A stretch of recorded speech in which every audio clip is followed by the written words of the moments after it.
Their Week 1 results were completely opposite. In Saskatchewan, the defending champs picked up from where they left off last season, establishing their dominance over the Tiger Cats. Touchdown! How about this guy? And how about this star? Meanwhile, in Winnipeg, the Argos took it on the chin against Drew Willie and the high-flying Blue Bombers.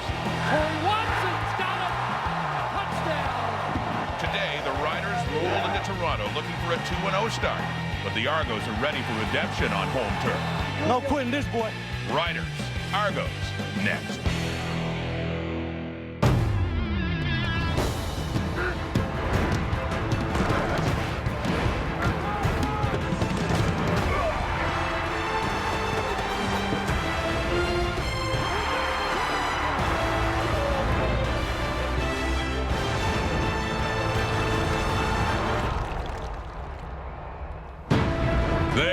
Darian Durant, Grey Cup champion, one of the top players of the CFL, coming off an impressive start to 2014 despite a slew of changes on offense, especially in Saskatchewan. Today he'll try to exploit an Argo defense that struggled in Week 1 against Drew Willie and the Blue Bombers in Winnipeg, looking to bounce back in their home opener today on the CFL on TSN. Hi there and welcome inside our studios.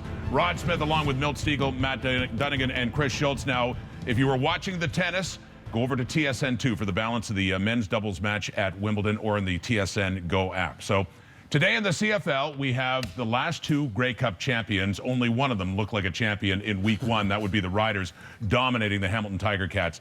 Matty, the Argos struggled, especially on defense, and they're up against a Saskatchewan team that doesn't seem to have missed a beat despite all the changes. No, and yeah, it wasn't pretty in Week 1 for the Argonauts defense. And they're playing a lot of man-to-man coverage because that's what Tim Burke likes to do, but they didn't do it very well. There's going to be some changes in the back end. They had some problems there, and those changes may be a good thing. We'll have to wait and see. It is early in the season. Look, if you're an experienced quarterback, let alone a young quarterback, you're hoping for a one-on-one opportunity just so you can play pitch and catch with your receivers. That's what Drew Willie did all last week. I tell you, Darian Durant, he gets one-on-one again this week, Milt, and they play like they did last week. It's going to be a long afternoon. Yeah, that Argo defense really struggled last week, and they're going to be up for a bigger challenge this week. Darian Durant is playing great football. That new tailback, Anthony Allen, is playing great football. But more importantly than those two is that offensive line. They're playing excellent football. They're the best offensive line in the CFL as far as pass rushing, blocking for the running back. They can do it all. These Argos, these defense has to find a way to exploit that offensive line. If not, it could be a long night. Milton, I'm optimistic for the Toronto Argonauts. I really am, because in the world of pro football, when you get dominated one week and you self-destruct that week as the Argonauts did against the Winnipeg Blue Bombers, the majority of the time you come back and you play a much better game. This one is easy. This is not complicated. The Saskatchewan Roughriders are going to try to impose their will on the Toronto Argonauts. They are going to run the ball right at the Argonauts. They're going to run it with Anthony Allen. They don't stop him. They don't win. Yes. Imposing the will on your opponent, Rod. And on the other side of the ball, the Argos do have Ricky Ray, whose numbers weren't bad last week in a losing cause, 27 for 38. Looking for win number 1 in Week 2 here on TSN.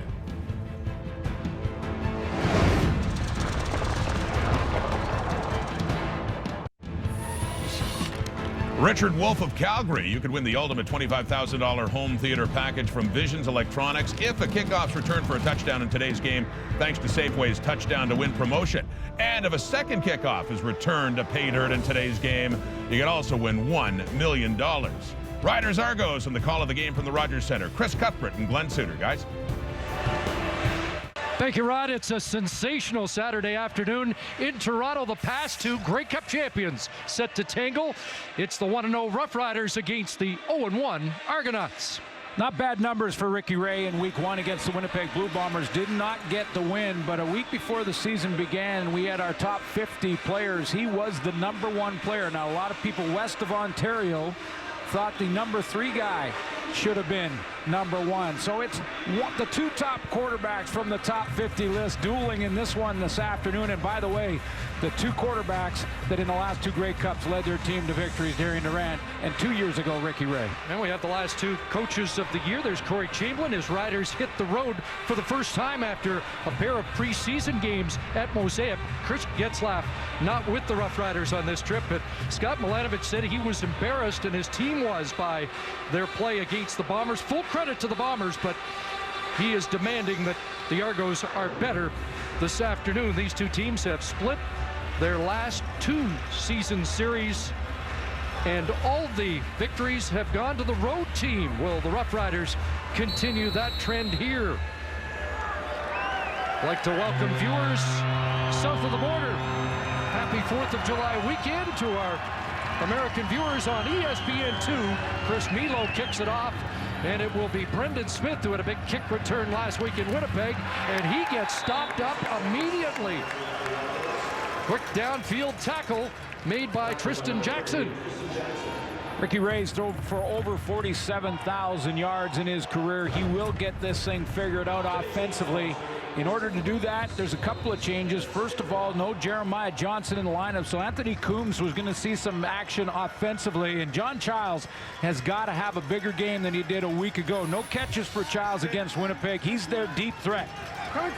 Curtis Steele came off the bench a little late to join the huddle. The first pass is complete. There's Jason Barnes, who had a touchdown catch last week. Our starters to watch brought to you by Napa Auto Parts, where custom advice comes standard. How about this Rider defense a week ago against Hamilton? 10 sacks. Haven't done that since the mid-'80s. Led by Ricky Foley. He had 3. John Chick had a pair. And Sam Hurl, starting at linebacker, had 6 tackles, 1 sack, and left a couple of sacks out there. He could have had a couple of more. And the coach reminded Hurl of that. 7 for Barnes, 2nd and 3. Out of the bunch formation to the right side, and underneath, the pass is incomplete, intended for Andre Dury. And he was tracked on the play by the corner, Rod Williams. And not often you'll see that matchup where a corner and Rod Williams will get matched up on Andre Dury, but it's where the Argos put Dury. They put him out at that short side wide receiver, so 37's in charge now, tracking him across the field, cuts underneath the pick from Chad Owens to get in good position. Swayze Water might have been the best Argo last week. He averaged 51 yards a kick. That's Marche Green for the Roughriders. And he'll be brought down just beyond the 35-yard line. A 44-yard boot for Waters. 6 on the return. And here comes Darian Durant. His number suits last week the lowest in a virtual complete game victory in his career. With torrential downpour and 100-mile-an-hour winds, or so they told us. Anthony Allen was the guy, that they leaned on. 158 yards rushing for him behind that all-star offensive line. Eron Riley draws into the lineup because of the injury to Chris Getzlaff. Managed the football last week, and they start out of a double tight end formation. They fake to Anthony Allen, and Durant going to stretch it out early, and it's incomplete. Taj Smith, the intended target, who had a huge game last year against the Argos with 3 catches, 141, and 2 touchdowns. Jermaine Gabriel, who's starting at free safety for Matt Black, gets in position here as the Riders are trying to take a shot deep out of the gate to try and get it to Taj Smith, who, as you mentioned, had the big game here in Toronto last year. Newcomer on the corner, Vince Agnew, taking the spot of the injured Matt Ware. And as you mentioned, Gabriel at safety for Matt Black. 2nd and 10. Here comes some pressure. Underneath it goes, and the ball is dropped, incomplete. Allen can't make the catch, and both teams 2 and out of the chute. Not surprised at all that Darian Durant, now that he's got decent weather conditions, would just try and take a shot deep. I know this entire Rider team is looking forward to actually playing when it's not pouring rain on them. Talking to most of the guys, they said it's been raining for about a month in Regina. They haven't really got a chance to work the passing game all that much in practice yet. Josh Bartell to boot it away. Chad Owens back, returned one last week. Lets it bounce around there. And he'll draw the 5-yard no yards. Dylan Ainsworth making sure Owens Doesn't get away. Be a 5-yard, no yards. We come back. Ricky Ray, the all-CFL quarterback last year, trying to get the Argo offense kick-started.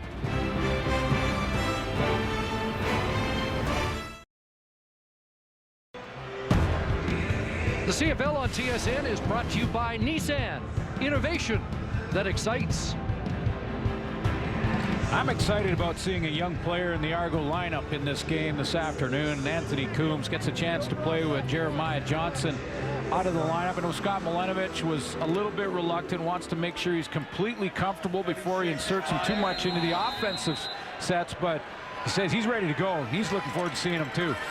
Camp almost the understudy for Andre Dury, and here he is out of the backfield, and Coombs has a first down. Winnipeg product is up across the 50 to the 51-yard line on his first touch at home. Third pick overall. He's a little bit of Andre Dury, a little bit of Chad Owens, all mixed up in one, and he comes out of the backfield here and just pushes to the sideline. And Ray puts a little touch on this, gets the corner for Coombs, and nice pickup in his first touch. 17 yards. They say he's running back tough and wide receiver fast. First down, Dury in the backfield. He'll take the handoff left side for Andre Dury, and Sam Hurl will collar him at about the midfield stripe. Yeah, we may see a little bit of the running game by committee here for the Argos in this one as they try and get some balance in the offense. When they faced the Bombers, they were going into a different up-tempo type game plan coming in, trying to get the passing game going. Got a lot of heat, a lot of pressure, couldn't get it on track till too late, so Ray showing some balance here. 5 for Dury, 2nd and 5. And Ray to pass. Here comes that rush, and Ray steps up. He's got a first down and a feet first slide for a rare Ricky Ray run for a first down. D-line that generated 10 sacks a week ago, as I mentioned, and they're getting up after it. There's a little running lane for Ricky Ray. You don't see him do this often, but he may have to a couple times this afternoon because of the pressure that the Rider defense showed last week and have shown a little bit early here when they decide to pass. 9 for the 34-year-old quarterback as John Chick gets set to pin his ears back. 1st and 10. Short drop going through the reads. Won't take off this time. Looks downfield. Oh, John Childs has the catch. What a catch by Childs, who did not have a grab last week and is under the gun a bit coming into this game. And he answers quickly. What a great catch. He stabs the pigskin with one hand. Ball a little bit high as Ray's rolling to his left to try and just sort of buy himself some more time. Sliding over to his left. Then he has to throw across the flow of his body, and look at that grab by John Childs. That's the way to say to the coach, hey, I'm ready to go, coach. Just give me the ball and we'll be good. Said we need more, and what a grab that is by the former Texas Longhorn quarterback. 36 yards, first down. Ray underneath. The catch is made. Jason Barnes will be dropped out at the 1-yard line. The ball popped loose at the end of the play. Weldon Brown the tackle. Chad Owens came up with the football, and you feel the Argo fans in that corner celebrating. And are they calling it a touchdown? I didn't see a whistle, so I think they are calling that a touchdown. A fumble and a recovery by the Argos and a touchdown. Barnes goes down. I thought he was down by contact. You eligible. Well, the scoring play has to be under review. Looks like I thought he was down. There. His left elbow hit the turf before that ball crossed the plane. It came out well after he was down. And every scoring play is reviewed. That's what they're doing now, and we will see if they put the ball on the 1-yard line.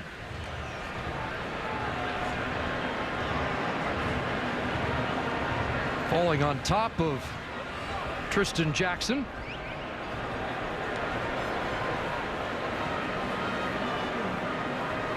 Look at the left. Look at the elbow, though. The elbow's down. The previous play is under review. Dom Valesi's crew in charge of this game. And again, an automatic review of any scoring play.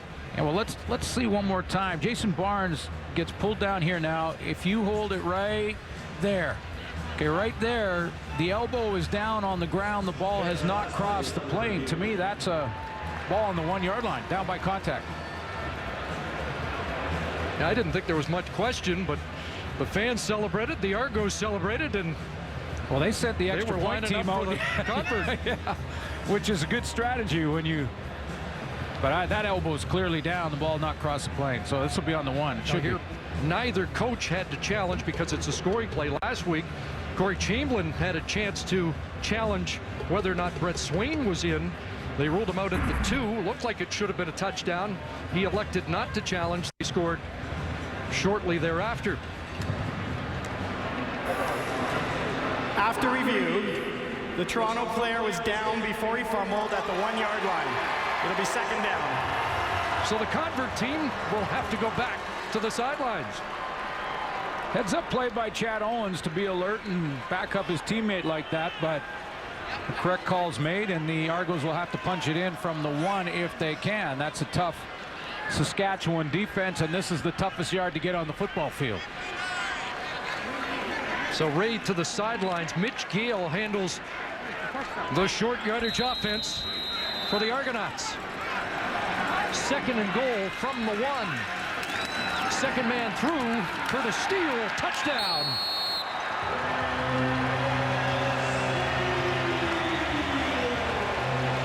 One play later, they do punch it in, and the Argos strike first in Toronto. Curtis Steele's okay with how that all worked out. Got himself a touchdown, a 1-yarder, and pretty good blocking at the point of attack just to get a little bit of a bubble for Steele to run into. By the time Brian Peters reacted to it, it was too late. He was across the goal line.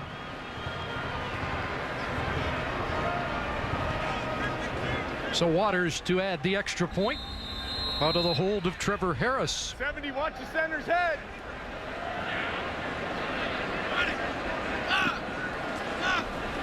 Jake Reinhardt handles the long snap, and Waters puts it through. Curtis Steele from a yard out with the first major. Toronto with the lead.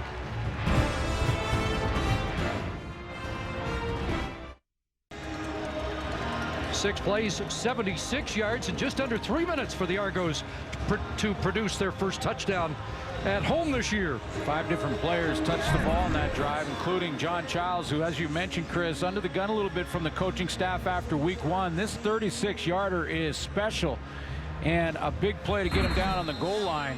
Their longest play of the 2014 season so far. Waters to kick it off. Marche Green just inside his 5. Slipped a little around the 25, but recovers up over the 30-yard line. And Curtis Steele in on the tackle after scoring the touchdown. No, I had a good conversation with George Cortez before the game, the offensive coordinator, and he actually mentioned that in the last month they haven't worked a lot on their passing game. He said, you know, we're real happy with Anthony Allen, what he did in week 1. He's a very good blocker as well, but we just haven't had a chance to work on the timing that much because of the conditions, the weather conditions in the West.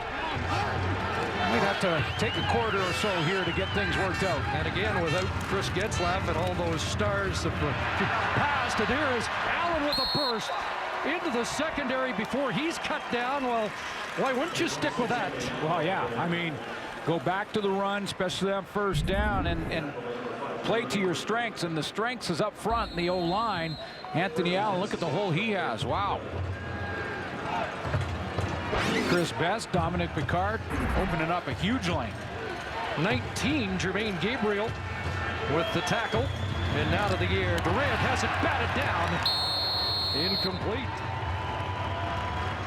Tristan Opalago got his mitt on the football. You mentioned Jermaine Gabriel. He's starting at safety, and I wanted to put him as a player to watch. Good, young, athletic, former Calgary Colts player who's playing for Matt Black. Shea Emery's going to get matched up on Anthony Allen, so that's a matchup we want to watch from the middle linebacker spot. And Shane Horton, he can do it all, both in the passing game and run stopping.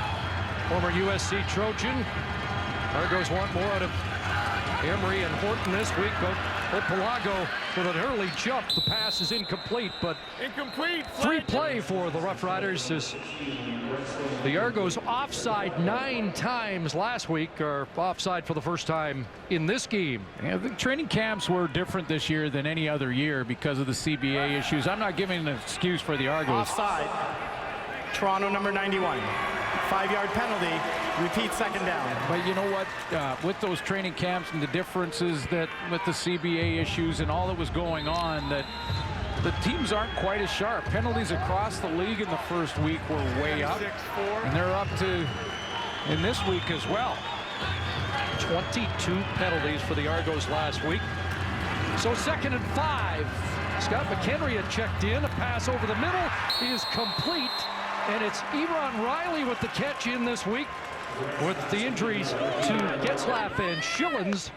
And Darian Durant said yesterday, I think that Eron Riley could be a big factor today. Well, 4 starts last year, but just 5 catches in 2013. So there's a big question mark hanging over. I think a lot of these young receivers for Saskatchewan, people are real optimistic about, but you have to wait and see. Can they get it done? 20 for Riley. Swain in motion. The handoff to Allen. Breaks the first tackle to the 35-yard line. Number 1 rusher in week 1 with 158. Nice 6-yard average for Anthony Allen. It was very impressive. Well, it was the conditions were, begging for the run game. Torrential downpour, strong winds, 27 carries. So George Cortez was just handing him the mail and saying, you carry it. Got the power, hard yards. He got some good yards to the outside with speed. Got 5, 2nd and 5. And once again, Durant has a free play. Will take a shot. Rob Bagg can't reach it. Incomplete. As he was matched up against Brendan Smith on the corner. Yesterday, Scott Milanovich on Allen said, I didn't get a chance to see how quick he is on that wet field. They may not want to find out how quick Anthony Allen is. Yeah, I mean, the pace was slowed considerably. Offside. Toronto. 5-yard penalty. First down. But it starts up front for Saskatchewan. And you got Dominic Picard, Brendan Labatt, Xavier Fulton, Chris Best, and Ben Heenan. That gives any running back and your quarterback a great head start. Argos gave up 132 yards on the ground last week against the Bombers. First down, pass for Swain, and is it picked off? It is. Antoine Molden comes up with it. The newcomer at Sam linebacker for the injured Jamie Robinson with a brilliant catch. And the Argos snuffed the drive on Molden's first CFL interception.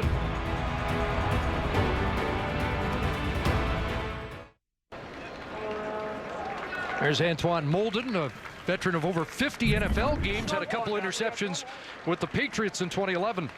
Well, crossing route here from Brett Swain is he just wants to come out of the formation to the left side and then go all the way across it and try and cross the face of Molden. He's got a step on him, but nice closing speed for Eastern Kentucky Antoine Molden, getting a chance to play for Jamie Robinson. That's the good news. The bad news for the Argos, they have to start at their 1. A little play action fake. Chad Owens will try and give them some room, and he's bounced out by Weldon Brown up at the 6. As he was rolling Antoine Molden at the end of that play, he had to go up and get it. It looked like he might have hurt himself or maybe cramped up a little bit, because if he keeps rolling and goes into the end zone, the Argos get a little bit more room of field position here, but he can't. Held on the 1-yard line, but what a play. 2nd and 5. Short drop, not available, and now it's Dury broke a tackle, and that is a huge first down for the Argos on second effort from York product Andre Dury. Well, it gives them an opportunity to at least get some room to punt the football if they have to do that. So that was a big play by Andre Dury, because at first contact, he was down. I mean, he was short of the first down. Dwight Anderson had a crack at him right there. Makes him miss. Picks up first down and gives his team some room. 92 catches last year for Dury. And Ray, for the second time, will carry the football. Last year, just 11 rushes, 61 yards for Ricky Ray all season for the Argos. That's what you want to see out of every player, not just your Canadian talent, but every player, is that you see them progress, that every year they get a little bit better. And look at how Andre Dury has just continued to get better year in, year out. Started playing a real small way in 2009, and then when he started getting reps, just every year started producing more. 2nd and 7. Here comes the blitz from Brackenridge, and the pass intended for Owens, incomplete. The safety, Tyrod Brackenridge, with the heat on Ricky Ray. You know, I think Ricky Ray there may have had the game film from Zach Collaros in his head when he were lined up for that second down play. I mean, you know, right now he's thinking that he's going to get pressure. He knows it's coming. Sam Hurl's on the blitz, and so is Brackenridge. Yeah, a little more time. If he steps up in that pocket, may have a chance there. Marche Green awaiting just inside the Rough Rider 50, and he'll take it near midfield and get exactly to the 55. Brought down by rookie out of Manitoba, Thomas Miles. 7-0 Argos first quarter. Let's check in with Paul LaPolice. Defense going to take some time. Brandon Underwood is a good young player. I saw him in training camp. There's a couple of things he has to do to improve and be better. Okay, you know, you're going to see on a play here versus man coverage, you know, you got two players working together. Okay, what happens here is sometimes they do what you call switching, where he sees this route coming underneath, he's going to go ahead and take that underneath route. But the problem is when the corner's so low, like you see here, he's got to be deeper for that to be able to happen. If he's deeper, he can see it. He should be able to come off on it. Okay, but when they're pressed like this, which means right next to each other, that's not going to be able to happen. He stops his feet, sees the mistake he's made. Now that's not an athletic decision. That's a missed assignment. He made a wrong mistake. I think he's a great cover kid. He just needs more time to play the game. Scott Milanovich was talking about a lot of his young defenders in the same category. He said, we've got a bunch of great athletes.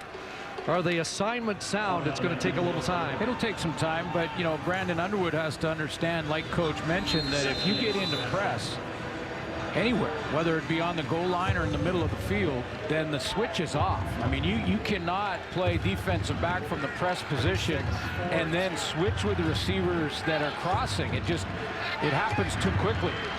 3 for Allen, who has 3 carries for 27. 2nd and 7.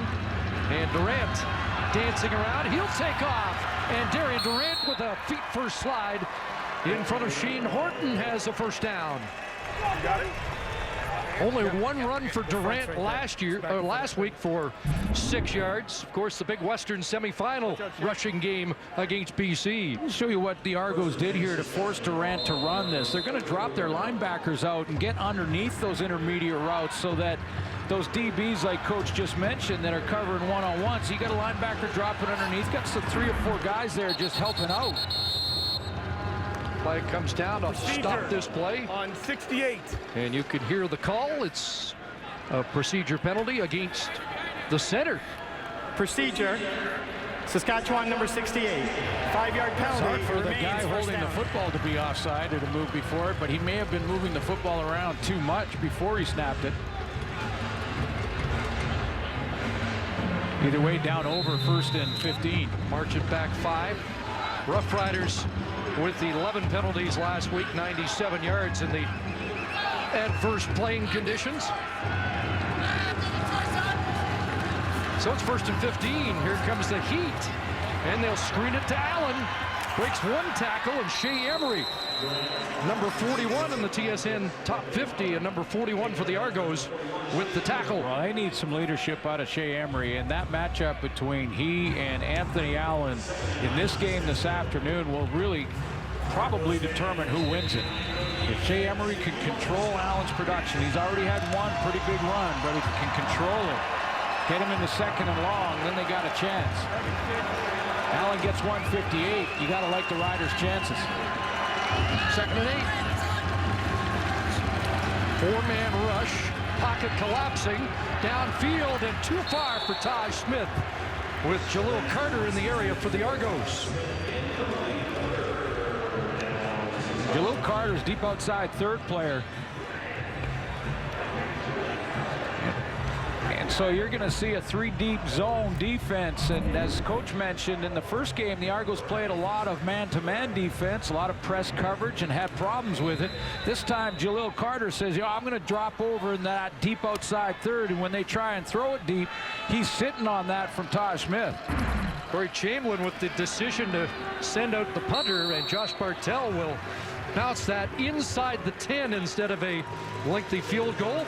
Let's check in with Matthew Shinetti on the sidelines.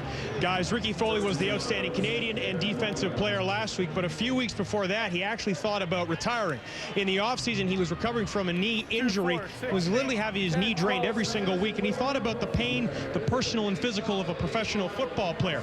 And then he felt that he was being greedy with those around him, but it was actually his family and his fiancée who told him, Ricky, be greedy, go after that 4th Grey Cup ring, and go after and flatten more quarterbacks. So he's reinvigorated himself. Now he has a new diet, rejecting the fast foods, and he's out to flatten more quarterbacks, guys.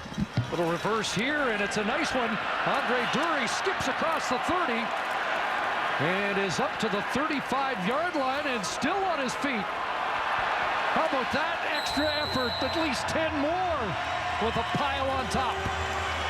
Well, Ricky Foley had a huge game, but this is a big play against that D-line. Get him in a little misdirection. Andre Dury coming back the other way, and the D-line overreacting a little bit to the initial fake. So Ricky Ray goes one way, little underneath toss, and gets that D-line kind of frozen. A good second effort that you can tell they didn't like what happened last week. 34 for Dury to get them out of a hole, and now Curtis Steele. John Chick on the stop as Steele is up to the 48. Yeah, I know what that feels like, and it's not a good feeling. When you have a good football team, you have a star quarterback, good coaching staff, and you go in week 1, you just lay an egg, and that's taking nothing away from the Bombers. I mean, they played fantastic that game, but this has been one of those weeks where you just feel physically ill if you're a Toronto Argonaut. They had a good week of practice, and they want to get rid of that feeling. That little second effort there shows it. 2nd and 5. Ray swings it, and it gets to Owens. Chad Owens, first down and more. Cuts it back. He's got a block. And Chad Owens is down inside the 15-yard line. Well, Weldon Brown took a chance. He gambled for the pick. And that accuracy from Ricky Ray beat him. You have to be absolutely sure you can get to the football when you break on this one if you're Weldon Brown. He breaks underneath, tries to get to the ball, misses it by a fraction of an inch, and that's all that Chad Owens needed. Dangerous guy to get in space. 49 for Owens. First down, Argos. Ray hit as he delivers into the end zone, incomplete. And John Childs almost made another one-handed grab. Boy, and Ricky Ray took a heavy hit. Big hit. Looked like Derek Walker, I believe.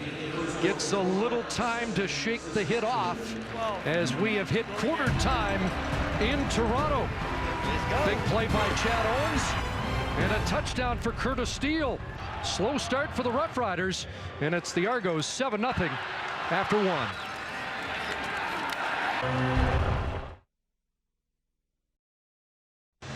Argos with the lead and the ball in scoring position as we check the numbers through 15 minutes. Well, the Argos are playing better, but Darian Durant just took 7 in the passing game. We talked about that. He's got a few holes in that offensive lineup. Everybody knows the Roughriders are without Weston Dressler and G. Roy Simon, but now it's compounded without Chris Getzlaff, and the passing game is struggling. Yeah, it certainly is. Just yards in that first quarter. Getzlaff's a solid guy that in second down is going to make that play for you, and he's on the line this afternoon, so Durant's going to have to find out who he can trust out of the newcomers. Brett Swain, Ryan Smith, Eron Riley. As usual, Rough Rider fans travel well. The Melonheads are on the scene. Here's 2nd and 10 for Ricky Ray. Looking for Owens again, and an errant pass incomplete. And the field goal team is sent on by Milanovic.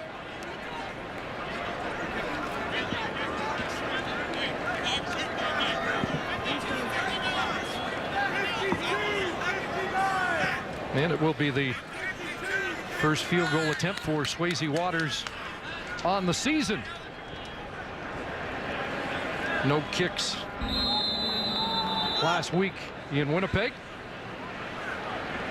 This from 19 yards out. Again, Guelph rookie Reinhardt to Harris, and Waters puts it through. Argos lead by 10. Wendy's Friday Night Football continues next Friday. An action-packed doubleheader. First up, the 2-0 Blue Bombers meet the Alouettes, and followed by the Red Blacks and the 2-0 Eskimos. Live coverage gets underway 7 Eastern, 4 Pacific on TSN, tsn.ca, and TSN Go. Gorgeous afternoon here in Toronto. What would you rather be doing? This is fantastic. Beautiful sunny afternoon, and this cold beverage, watching good football. So now Darian Durant will try and get some traction for the Roughriders offense.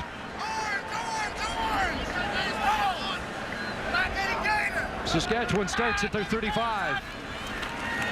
Back into the hands of Allen, and he'll rip off another first down run. Anthony Allen had 7 carries of 10 yards or more last week, 8 first down runs, and he roughs for 13 there. This guy's got some kind of resume. And you take back a look at Georgia Tech, and before he got to Georgia Tech, played at Louisville, and in that played in the Orange Bowl. A big win against Wake Forest, had a couple of touchdowns in that game. And then his NFL background as well. First down at the 48, back into his hands, and contained to the 50. Well, he's got big shoes to fill, as we all know. The ball come loose here. Argos come up with a football. Well, it sort of was a delayed reaction, but Anthony Allen got up and didn't argue at all. That looked like he might have been banged up on the hit. Lost a fumble last week in wet conditions. See what happens here. Opalago comes up with a football. There it is. On contact, and it's... Oh, that ball is clearly out.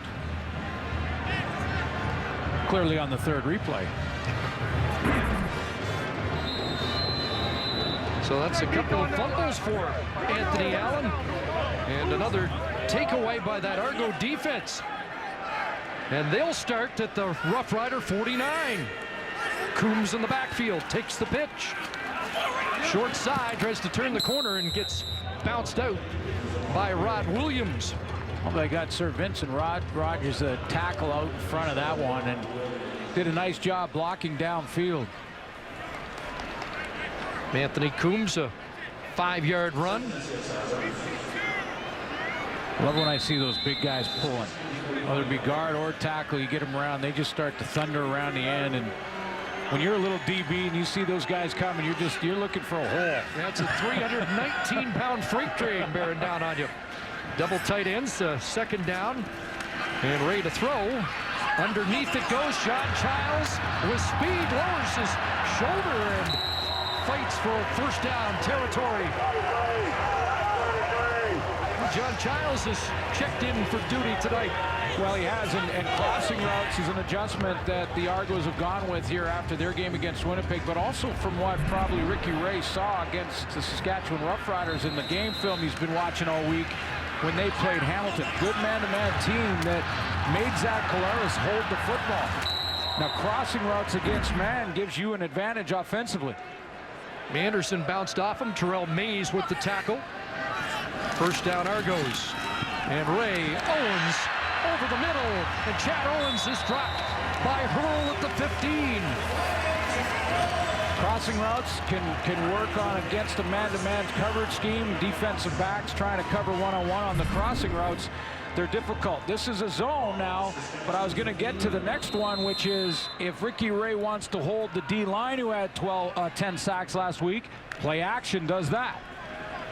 Owens with 3 catches and 76 yards already.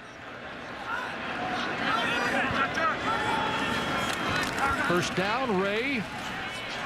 And he's got Owens again inside the 5. Touchdown.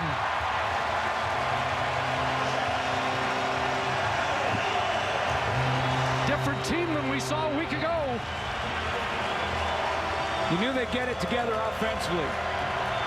An all-star quarterback and tons of talent around him, and this play is made by the throw from Ricky Ray. I mean, he gives Chad Owens time to catch it, turn, and get an angle on Weldon Brown. That ball takes any longer to get out there or is a little bit off the money, then Owens has to adjust, and Weldon Brown may get there to make the tackle. 14-yard touchdown play for the Argonauts. 4 plays, 49 yards for their second major score of this opening half. Waters the extra point, and a team that fell way behind early last week in Winnipeg is up by 17 here early second quarter in Toronto.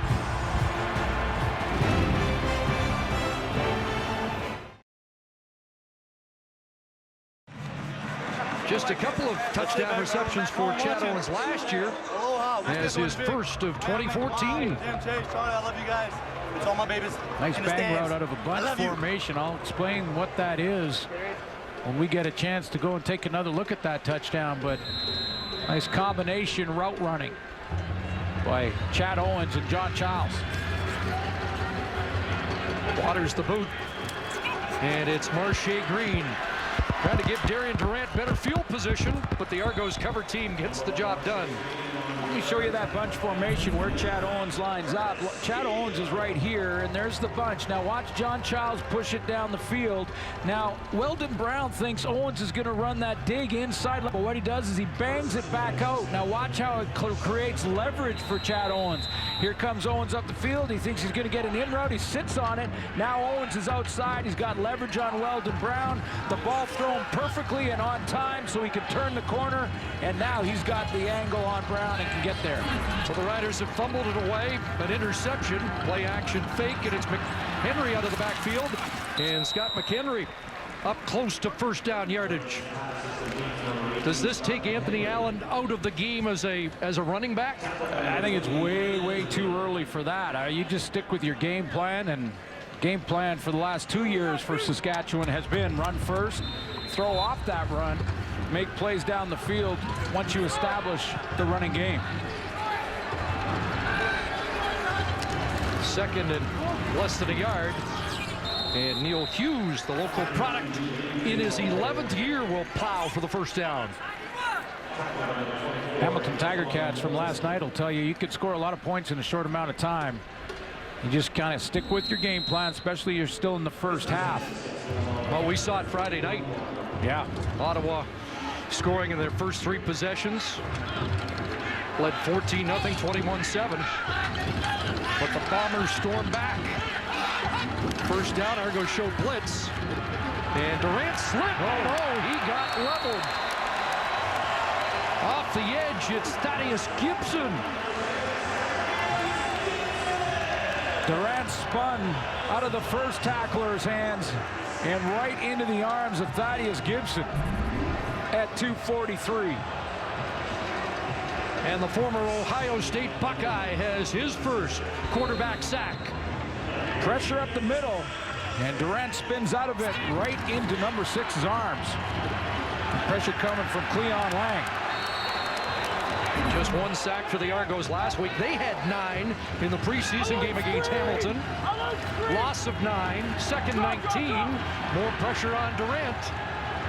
Flag comes down, gets it away, and Ryan Smith, does he have the catch up at the 45? Let's see what the flag's all about. I think it's going to be holding Saskatchewan. Logan Harrell was tackled on the play, number 77 for the Argos. Thought it was Chris Best, but I'll check on that number. Holding. Saskatchewan number 58. That penalty be declined. He's Fulton. Third down. Fulton. Now, the Argos have opted to decline the penalty and get the football now. I'd be inclined, with the Roughriders struggling, to march him 10 more yards back. I'm not giving Darian Durant another shot at a first down. You don't want to give him 2nd and 29. No, I'm going to kick the ball. I'll take possession of the football this early in the game. But I hear what you're thinking. That's respect for the Roughriders on offense. Here's Chad Owens. And he looks for a crease and a cutback. And he's taken down around the 30-yard line. A 44-yard boot by Bartell. And 8 on the return. Get us out of here! Come on!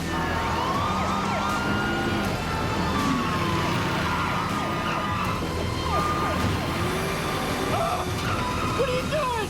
No! Think about that. Quality parts and personalized advice. What were you thinking, man? That's worth listening to. Napa Auto Parts. Custom advice comes standard.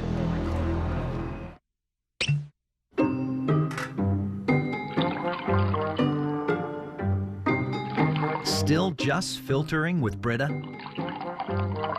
Why? Brita can't do what Zero Water does. Eliminate virtually all dissolved solids. Because Brita has only 2 stages and Zero Water has 5. Don't just filter your water, zero it. It was tested and pushed to the limits at the legendary Nürburgring.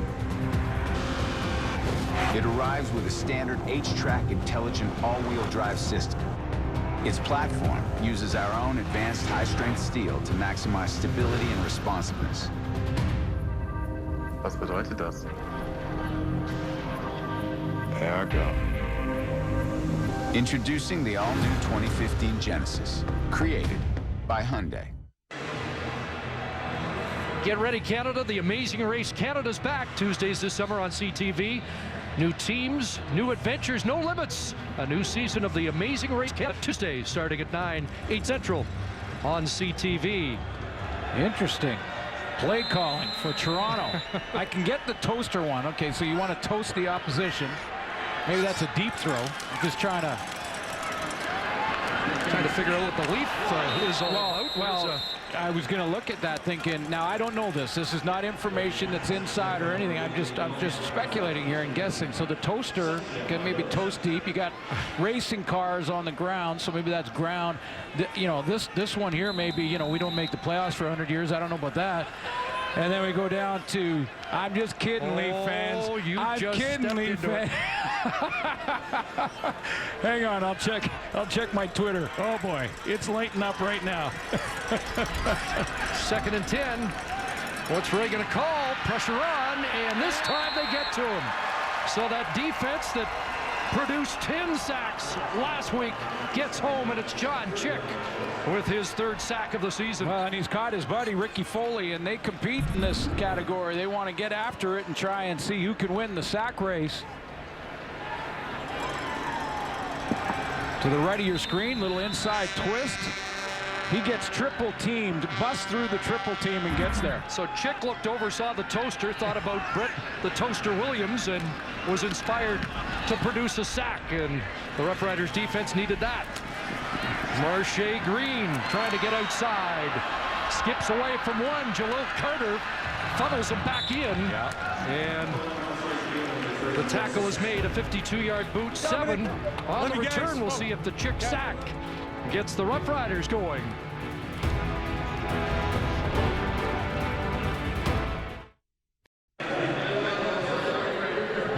Roughrider offense on the field. Anthony Allen since the fumble on the sideline. Yeah, I thought he might have got nicked at the bottom of this pile when he got hit.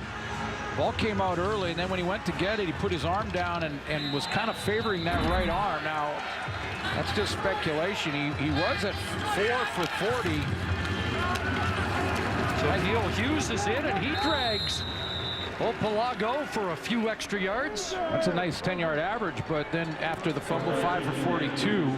Hasn't been back on the field since, so that's got to be a concern for Corey Chamberlain. We'll try and get an update on his injury situation, if in fact he is injured, but hasn't returned since the fumble.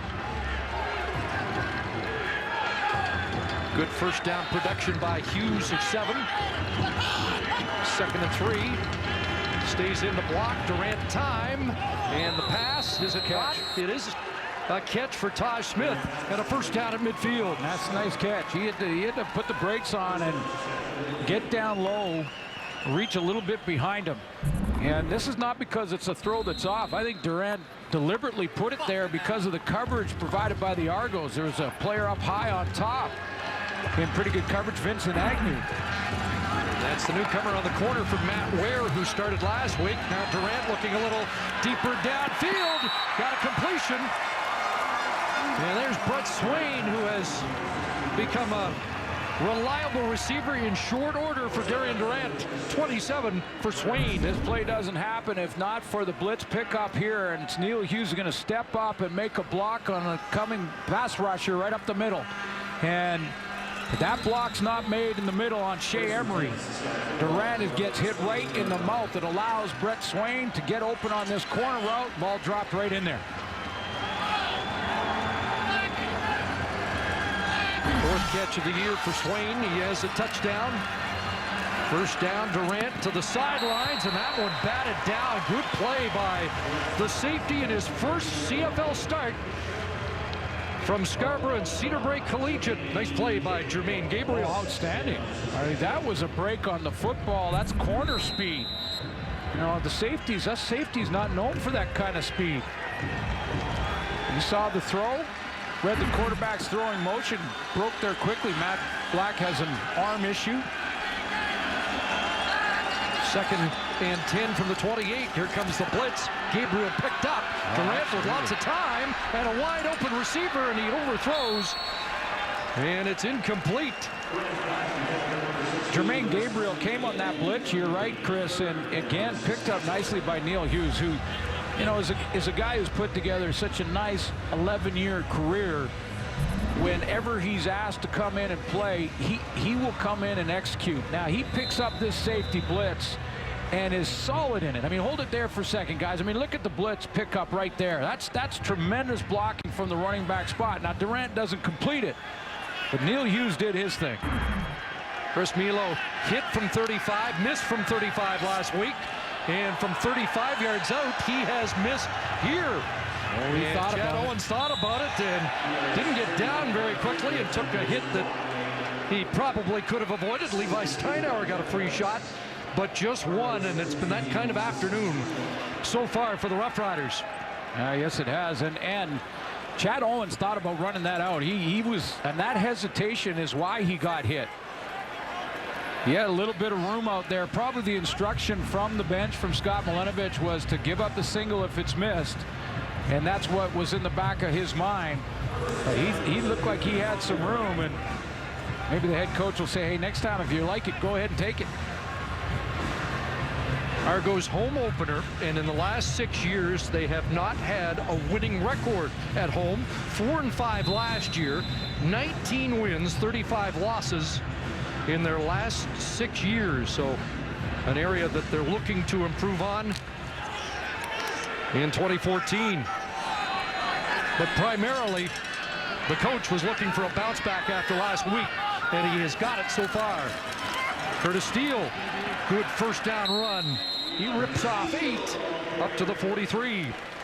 When you're playing against a team that the week before had 10 sacks, this is how you attack them. You attack them with a run game, and you try and get those defensive line catching blocks rather than getting into their pass rush moves and getting up the field.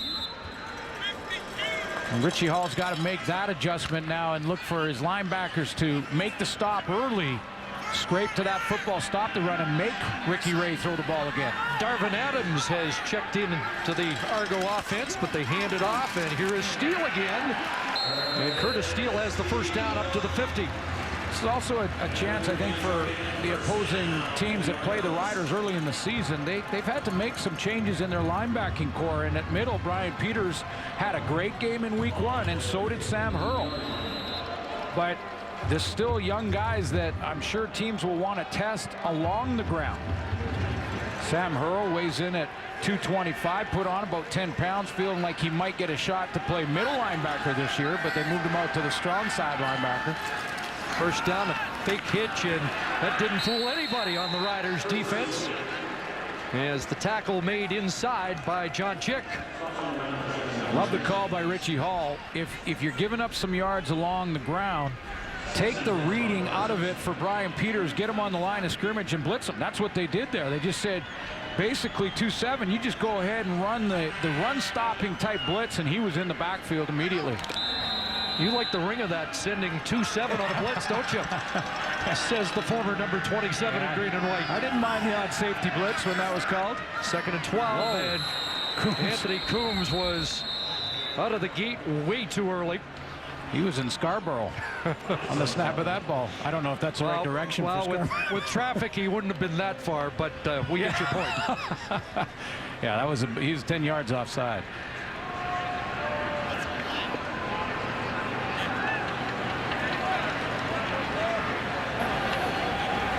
Offside. Toronto number 1. Repeat, 2nd down. So it is 5 yards further back, and we're going to step out here as they've now given the benches the 3-minute warning here in the first half in Toronto. Back in Toronto, and with the special guest, here's Matthew Shinetti. Chris, it might only be the Argos home opener, but it's strange not to see this man on the sideline. It's Dontrell Inman. Dontrell, we're so used to seeing you make so many amazing grabs, but now you're with the San Diego Chargers. How's preparation going towards training camp? It's going real good. You know, having the experience from being here, you know, trying to prepare for the offseason and stuff like that for this season has absolutely helped me with my preparation down in San Diego. How much are you missing catching some corner routes from Ricky Ray? I don't know if anybody remembers my interview from about a year ago, but I really do miss it. And what in particular are you doing to prepare? Because reports coming out of San Diego saying you were really impressing. So what's the next step for you to really hold on in training camp? Consistency. Just let the guys know that I'm there to be a part of the puzzle that wants to win the championship. Phillip Rivers is one of the greatest QBs in that league. You know, the team is a league. The team is a team that, you know, no one's selfish. So it kind of reminds me of the team here where, you know, every piece to the puzzle is there. We just have to put it together. Thanks for this, Dontrell. Good luck. No problem. Inman made some tough catches for the Argos, including a touchdown grab in the Grey Cup here in 2012. Chad Owens came up a yard and a half short, and we saw Scott Milanovich hesitate a little bit before sending out Waters off the side of his foot, and Marche Green along the sidelines is surrounded in a hurry. 2:17 to go here in the first half for the Roughriders to try and put a better complexion on things. Of course, CFL Live at the half coming up is Rod Smith with Matt Dunnigan back from Montreal last night. The curfew was set there, wasn't it? And Schultze and Milt, and their take on a first half that's been dominated by the Argos, and I think a lot of people might be surprised at that. Well, you knew they were better than what they showed last week, the Argos. Now, you thought that Scott should have maybe gone for it on 3rd down. No, I wouldn't have gone for it there. Not with a 16-point lead. Just was interested that he did. Yeah, look like he thought about it. Hesitated for a second, took a look at it, but again, I think that's respect for the opponent, respect for Darian Durant and an offense and the quarterback who is coming off that championship year, and what a great playoff run for Darian, where he did not throw an interception and 8 touchdowns over 2 playoff games and the Grey Cup. Just respect for the opponent. Make a sound decision. Anthony Allen continues to be on the sidelines. 6 for Hughes. He's blocking here. Now releases. Pressure on. And Durant is gang tackled back at the 20 with flags flying. A couple of Argos, including Cleon Lang, had a shot at him. And Durant gets up and indicates the penalty is going against Toronto. Is there a face mask call there? It looked like there was motion towards that mask. Holding, 58 Saskatchewan. Major foul, roughing the passer, 41 Toronto. We're going to go up 5 yards, automatic first down. So Fulton, the left tackle of the Roughriders, called for the hold, but there's Shea Emery, who had a couple of penalties last week, and he gives Saskatchewan a free first down. Here Dontrell Inman talk about guys that make decisions for the team first, and that San Diego has that philosophy. In 2012 he played here. They had that philosophy, and last year, and Shea Emery's new to this team, but he's got to get it. Durant over the middle. Catch is made, and McHenry is dropped by the new corner, Vince Agnew. Now, and I'm not saying that Shea Emery is, he's fine. He's going to be the leader of that defense, and there's a reason they brought him over there, and he plays on that ragged edge, which is cool, too. In fact, I don't know a middle linebacker that hasn't played on that edge. But he did get a couple of selfish calls last week, and that was one that he didn't have to take. And again, they're off the field without that penalty. 8 for McHenry. It's 2nd and 2. Under pressure is Durant, skips away outside, and the pass is caught but out of bounds by Eron Riley. And Neil Hughes was limping and is limping, trying to get back to this special teams now. He's taking his time to get back out there. The only reason I bring that up, we'll get some more updates on Anthony Allen. Not hearing from the Rider bench as to whether or not he's hurt yet. We're being told performance related. Yeah, but that's everybody fumbles, right? I mean, that was okay. Twice in 2 weeks? Yeah, I guess. But if that's the case, Neil Hughes is limping. They might not have a choice. High boot by Bartel. Fielded by Owens. That quick jump cut. Flag comes down as he steps out beyond the 30, and another flag is tossed with 68 seconds remaining here in the first half. You know, when a lot of people talk about and fans watch the games, they say the penalties are way up, and they're going, put a little pressure on the officials there. I know there's fans that start complaining, come on, the reffing and things like that. It's the responsibility of the players. You see a name tag on a special team and you're blocking, you don't block the guy. Chad Owens might make a miss. If not, you just get positive yards and get off. Scott Milanovich went through all 22 penalties last week. Illegal block, 97 Toronto, decline. Illegal block, Toronto 45. 10-yard penalty, first down. So Brendan Gillanders and Ivan Brown both flagged on the play. 22 penalties. He reviewed every one. He said, I really didn't have a problem with any of them from the referee's point of view. What surprised him the most was that got a lot of newcomers. They'd make the mistakes. Only 6 penalties were by the newcomers. It was the veterans drawing most of the flags for the Argos last week. Yeah, put the accountability where it needs to be, and that's on the players' shoulders. So the Argos start at their 20. That's Coombs. And the former Manitoba Bison out to the 27. I think it was Don Matthews who said to us when he was coaching in Saskatchewan, I got a chance to play for one of the winningest coaches of all time, and he said, you know, if we don't even put a punt return team on the field and just leave the returner like Chad Owens back there to catch it, and he just catches it and falls down or moves forward a half a yard or 2 yards, because you got to give him 5, that's a positive play. Just don't take a penalty. 2nd and 3. Ray underneath. Spencer Watts got a first down. Shakes the first tackle. Breaks the second. And is up beyond the 45 before Rod Williams will wrestle him down. Watt with his first catch of the afternoon. At 4 last week, and I know you had a conversation with Ricky Ray about Spencer Watt, and I'm with you on it. I mean, Ray talked, every time we talk to Ray, he says, I got to get the ball to Watt more. He loves what he sees in practice. He does things like this in the open field with the football. He's got excellent hands, knows where to be. He's got to get him involved a little bit more. Good speed. First down, a pump one way. He'll look the other. And the catch is made by Watt with Terrell Mays there defensively. There's a catch made with, contested catch made with a defensive back right on his name tag, right all over, draped all over him. Short gain, no huddle. 17 seconds, and now the clock starts to run. And again, the Argos, like most, are reluctant to use a timeout here in the first half, saving it for the second. Dury to midfield. And he is stopped there with 4 seconds remaining. Before the pass interference challenge was available, you might have seen a team use a timeout here and try and get it into field goal range. But we have seen teams in the first couple of weeks very reluctant to use the timeout in the opening half. This is where I think you draw up the old hook and ladder. You come out there and you run that little curl.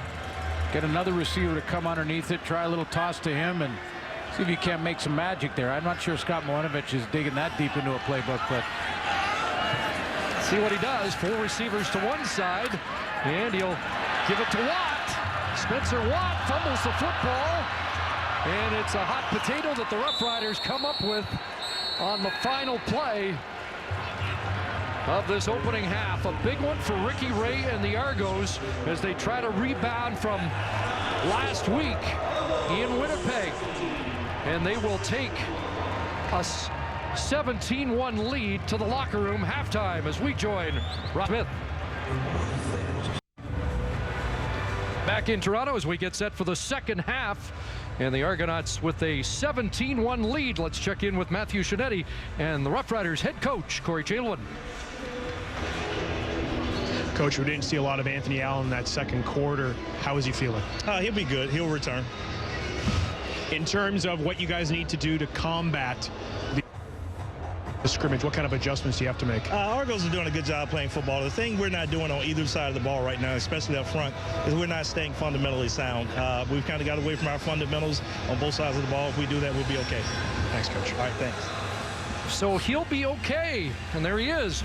Said Anthony Allen will be okay and back in the second half. And on the sideline as they came out, getting his teammates to work on that football as he secures it under the arm, goes back to the fundamentals. So clearly, Coach Chamberlain took and benched Anthony Allen for the fumble, his second in as many weeks, and tried to send a message to the tailback. We'll see him in the second half, give him confidence back, give him the rock early, and see what he can do. But that was a message from the head coach.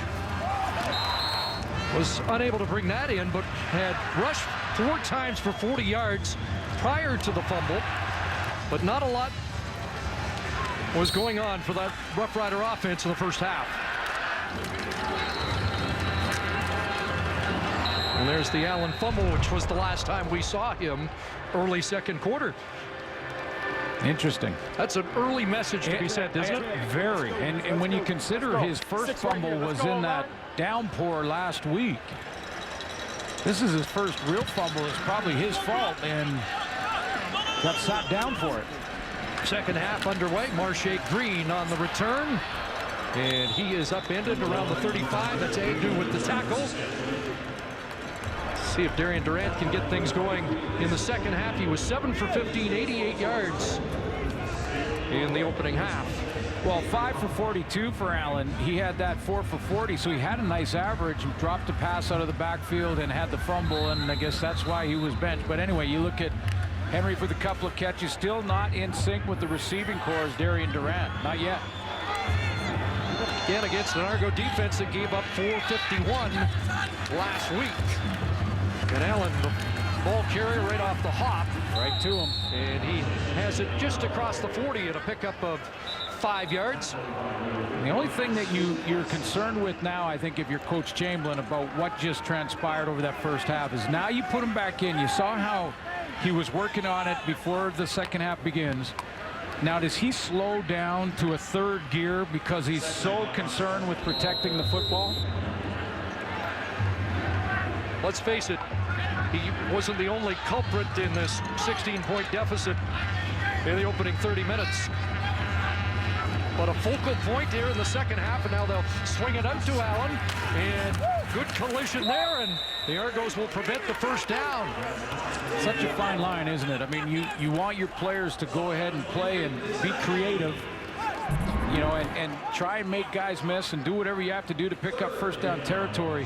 What you don't want if you're a coach, because you've disciplined a player, is to get him to think that I'm just going to lower my shoulder and take what I can get here because I'm holding on to the ball. So it's be interesting to watch if Allen can get that confidence back quickly so he's making moves in the open field.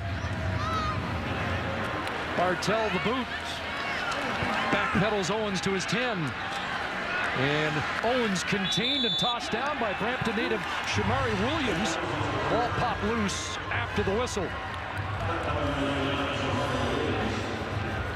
Big first half for Chad Owens. He had a touchdown. And just check the team leaders for the Argos. That's good. game and a half so far for Chad Owens. Had 8 catches, led all Toronto receivers in week 1, and 5 catches in the first half for over 100 yards in 2 quarters in week 2. Ricky Ray on pace for a big afternoon. That's 2 yards more passing than last week in 60 minutes against the Bombers for Ricky Ray. Argos start at their 15-yard line.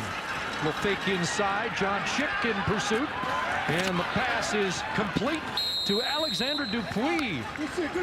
The rookie fullback out of the University of Montreal, groomed by former CFL head coach Danny Machocha. I just want to clear one thing up, too. You might have heard Milt Stegall at halftime talk about the stats and had Ray at 251. He was over 280 because there was the controversial play to Andre Dury, which was actually a forward pass, not a lateral to him. So we added that to his past stats. Originally, it was a running stat, but they have changed it, and a shuttle pass is added to Ray's totals. Wide side out, complete, and that's Jason Barnes with the catch, a straight arm, and he'll step out with a first down at the Argo 30-yard line. Talk about fumbles and ball security. I'll show you Jason Barnes. If you're a young minor football player watching this afternoon, this is what you do. This is how the pros do it to protect the ball. Make sure that your body is between the defender and the football in your arms. Watch how he catches this ball on the outside. Now, what does he do? He's at his right, switches it to the left side so he can defend himself with his right arm with inside pursuit coming inside out. That's how you do it. Ricky Ray over 300 yards on the day now at 301. 73rd time in his career. That pass over the middle incomplete, looking for Darvin Adams. Pressure made Ray adjust and try to throw around the pressure, and it just didn't allow him to complete that. He had to jump out of the way as he was throwing.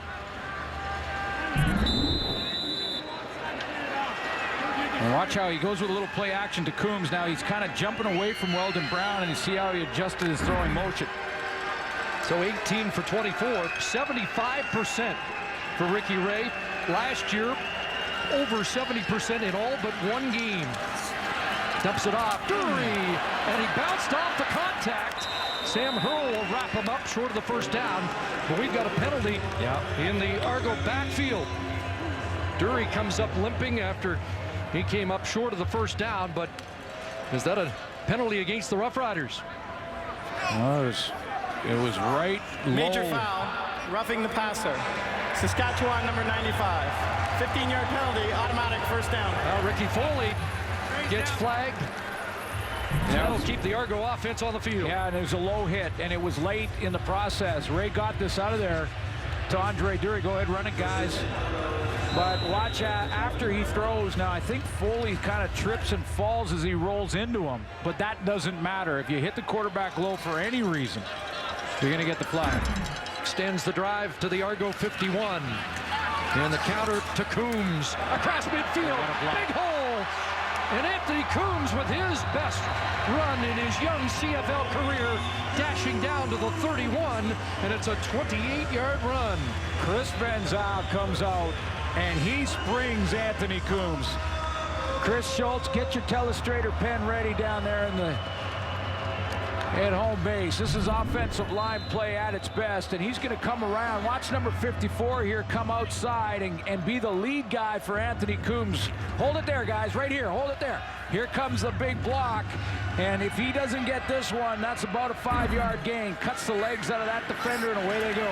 He's number 42 on the TSN top 50 list. Owens over the middle with another first down catch at the 19. In fact, we have 4 offensive linemen in the top 50 here today. Jeff Keeping, Chris Van Zyl of the Argos, Xavier Fulton, and Brendan Labatt of the Roughriders. Well, after that block, Chris Van Zyl got up and he was pumping his fist like a receiver after a touchdown. He was so excited about that one, cutting down a linebacker pursuing to the play, and that's why Scott Milinovich will tell you that's their best offensive lineman right there, number 54. Versatile too. He was at guard much of last year, kicks out to tackle. And the Argos are marching in a penalty-gated drive. 1st and 10, Ray Owens on the hitch. And Owens runs into traffic. down around the 13-yard line. So how does the Saskatchewan Roughrider defense respond to what they're seeing here? Well, we're seeing a little Ricky Ray from Scott Milinovic on the quick game, those bubble screens, the dump passes to Andre Dury, things like that. So how can you combat that? You play a little bit of man-to-man if you're Richie Hall and get your secondary to get up and play that press again. Get up in man-to-man. So it takes away the bubble screens. Mike Bradwell has checked in. 2nd and 5, short drop. Ray looking for Barnes, and he brings it down. Touchdown, Jason Barnes.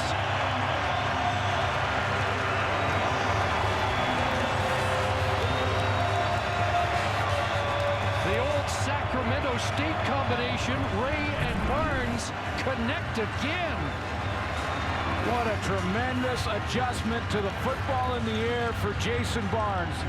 He makes that look easy, and that may be the toughest catch a receiver has to make. Opposite shoulder, turn on the fly, find the football in the end zone against 2 defenders and bring it down. Fantastic catch.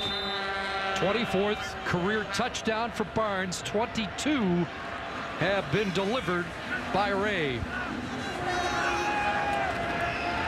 Extra point from Waters. It's an 8-play, 95-yard touchdown drive. Capped by this beauty for Jason Barnes.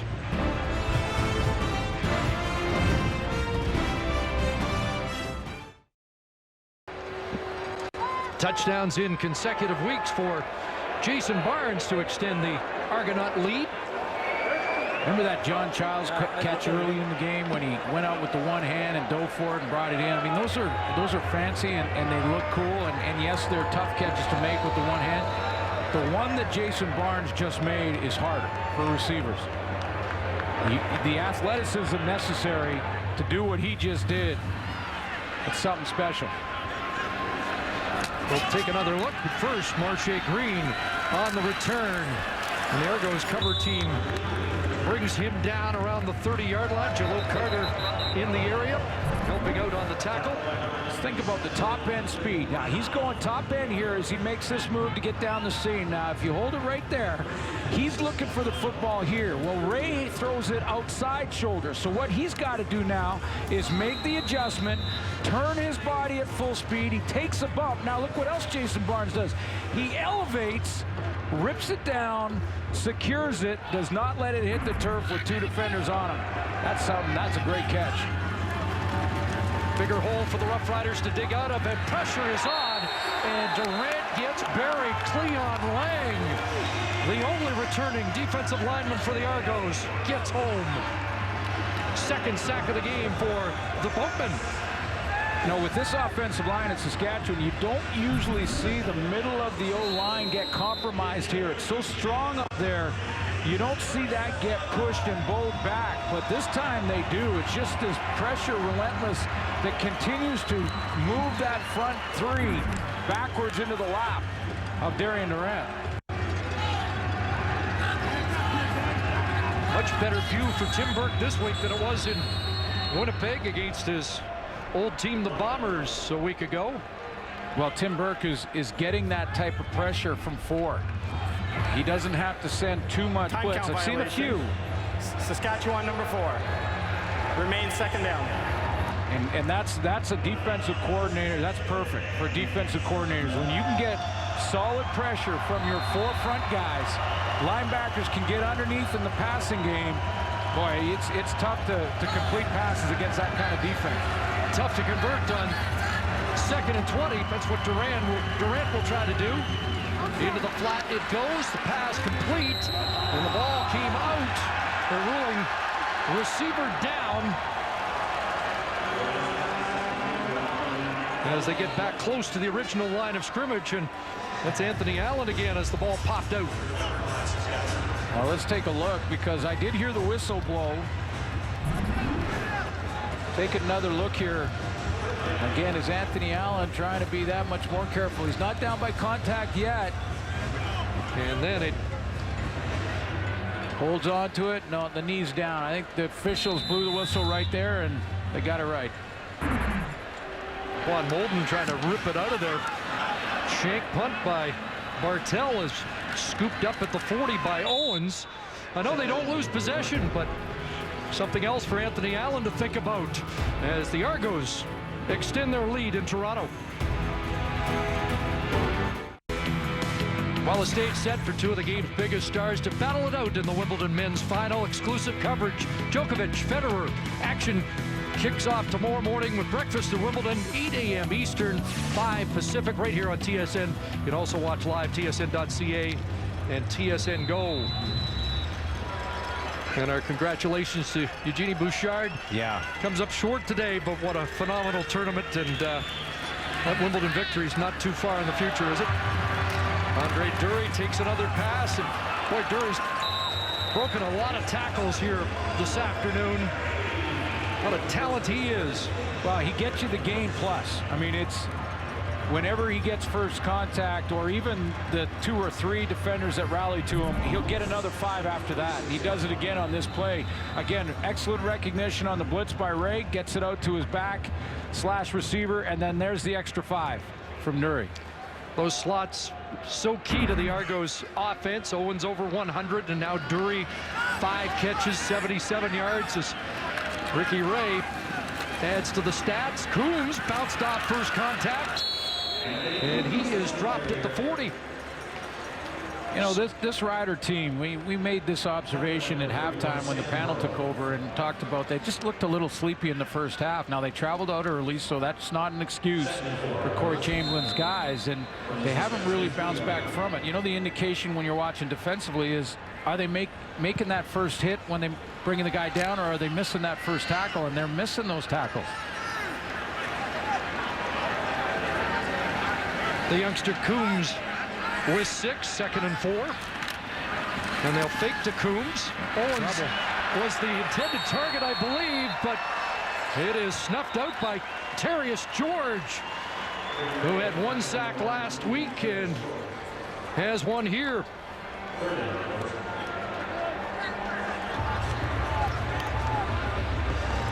Second sack of the game for the Roughriders after 10 last week. Terrius George gets the stat. Terrell Mays gets the assist, because what they're trying to do here is get Chad Owens out of the backfield and dump it to him. Watch how Owens comes across the formation, bounces over, hold it there now. Now Owens is the intended target, and watch the quick close here that changes the mind of Ricky Ray, and now he turns around and he goes, oh, big problems. 93 is right there. So the Roughriders push the Argos back, force a punting situation.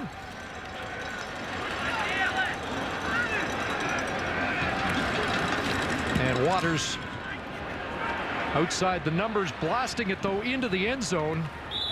And it looks like this is going to be a single point. They will mark it out beyond the 1, or they're still measuring as Ray goes down.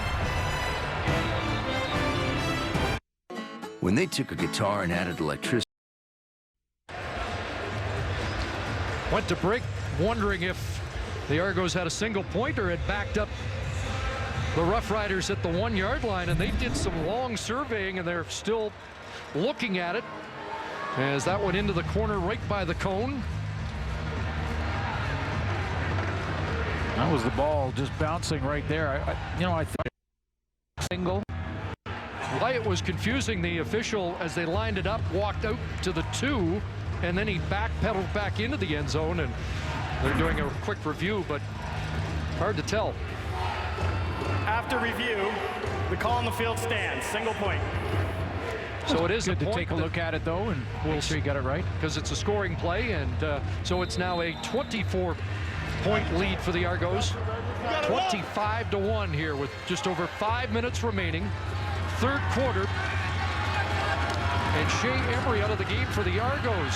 Trying to get a report on him as Durant takes off with the football. And he'll step out with a first down. Darian Durant trying to get things going for the Roughriders on the ground. Well, he's outside trying to look for a receiver. He's not getting it. And this is where Chris Getzlaf becomes so important. Remember last week against the Hamilton Tiger Cats, big key play in the second half. That gave him a 2-touchdown lead against the Hamilton Tiger Cats because it led to this one by Anthony Allen. And those are the key catches and the clutch grabs that they're not seeing in the lineup right now with guys like Brett Swain and Ryan Smith, who's been real quiet. Couple catches. First down. Good protection. A lot of time.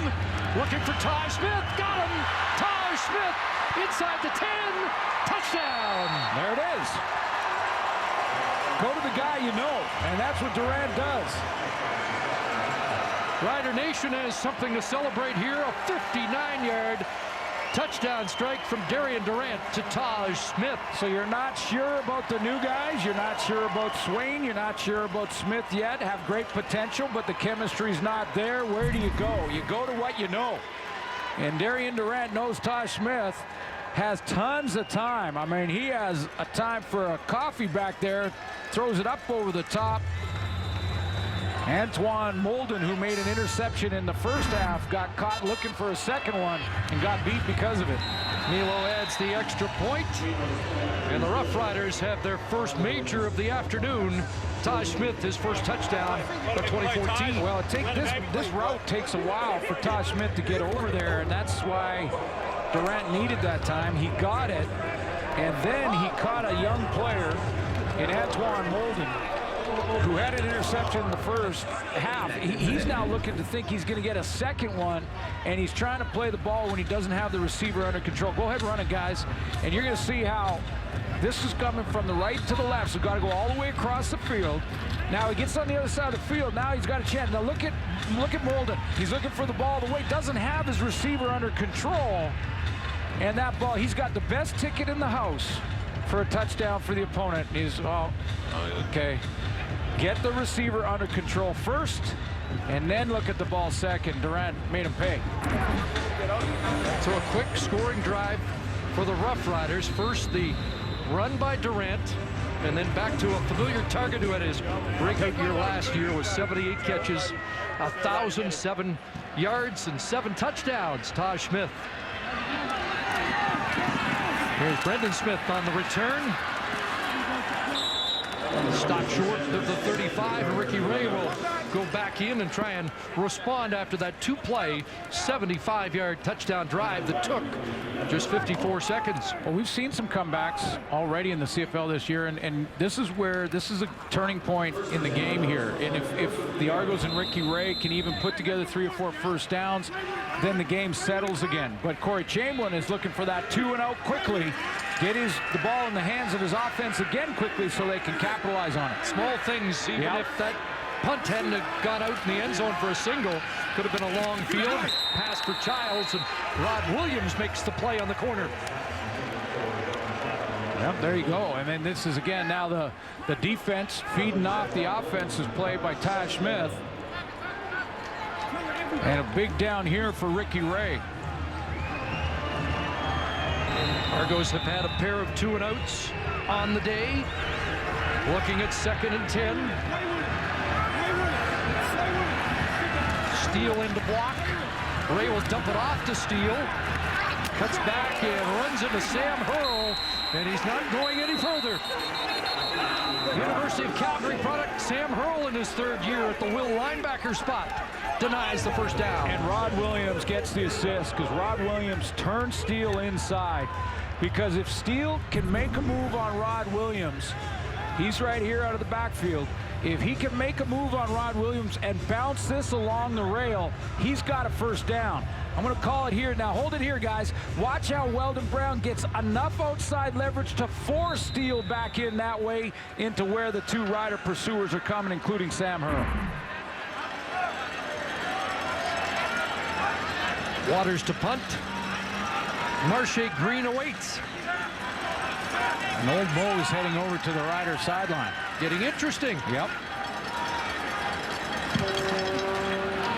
Good boot. From the 26, Marche Green is dropped quickly. Good downfield cover there as Gillanders was down in a hurry. 46-yard punt, 7 on the return.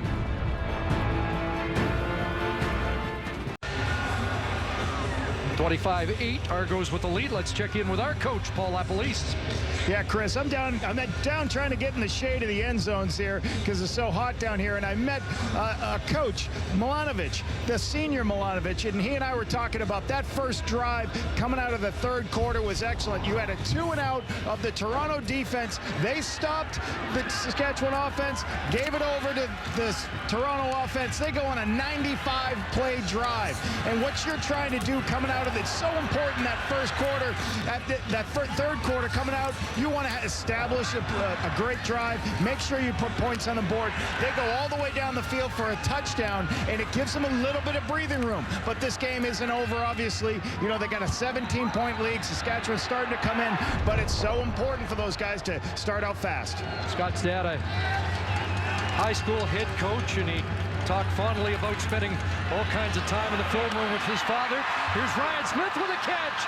And back-to-back big throws by Darian Durant, stoking the fires for the Roughriders. Just switches so quickly. The confidence can be on one sideline, and everyone's feeling pretty good about how the game's going if you're a Toronto Argonaut up until a series ago. And then one punt that give up a single, get some field position. Durant with a touchdown throw to Tosh Smith. Now he's got the passing game rolling. He's got some time in the pocket. And all of a sudden, we got a game. 59 yards to Smith. Now it's a 39-yard pass play to Ryan Smith, the other Smith in the receiving corps. And Rob Bagg has his first catch of the game. And the Queens product is dropped down around the 10. Good recognition for Durant, because Scott Milanovic had seen enough of the two man-to-man plays where he had a couple of guys get beat, one Antoine Molden, and that last play to Ryan Smith. So he plays his own, and what does Durant say? Okay, if you play zone, I got to get patient. I got to throw it out to the guy sitting on that soft spot. That's 127 yards for Durant on the last three pass plays. 59, 39, 29. And it's first and goal inside the 10. Swung out, Anthony Allen, touchdown. Just like that.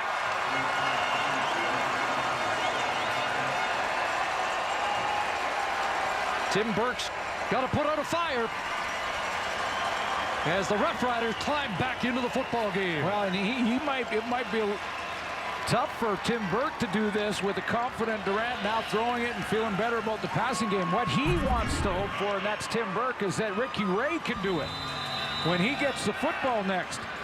After the Tosh Smith play and the touchdown there, it was a 2-and-out for Ray and a touchdown again for the Riders that quickly. And it's a 10-point game just like that. 59, 39, 29, and the last play from Durant, a 9-yard touchdown play to Anthony Allen.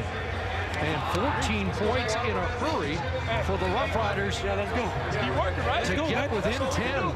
And that sound you hear right now is the ringing of the wake-up call for Saskatchewan all of a sudden. It happened into the third quarter, but they're awake now. 2-hour time difference between. Maybe that's it. Yeah, okay. Well, this game has changed dramatically. Minute 36 remaining here in the third quarter. Well, you know, and it looks like the Argos got to shore up their defensive play, but this is just the Riders making plays. What they have to do is put some first downs together. Slow the pace all of a sudden. Get control of the ball. Get some time of possession. And that will stem a little bit of the momentum. An illegal kickoff will give the Argos good field position. Very good. That rule changed a few years back. That's on the 45 now. Take a look at the switch in momentum here as Saskatchewan grabs it. Durant 6 for 6, 132 yards, and a pair of touchdown passes here in the third quarter. Illegal kickoff out of bounds. Saskatchewan. First down and Allen caps it to get them within 10. Scott Milanovic has a lot of young players in his roster, especially on defense. And in week one, they got caught with the speed of the game, probably the 20-second huddles, even guys with NFL resumes. In game two now, Scott Milanovic's got to get the message to them quickly, those young guys, that the score can change in a heartbeat in Canadian football. Ray will try and respond. Pass to Owens. He is complete and pushed out, but looks like he's got the first down. The touchdowns come in a span of 2 minutes and 53 seconds to get the Roughriders into this football game.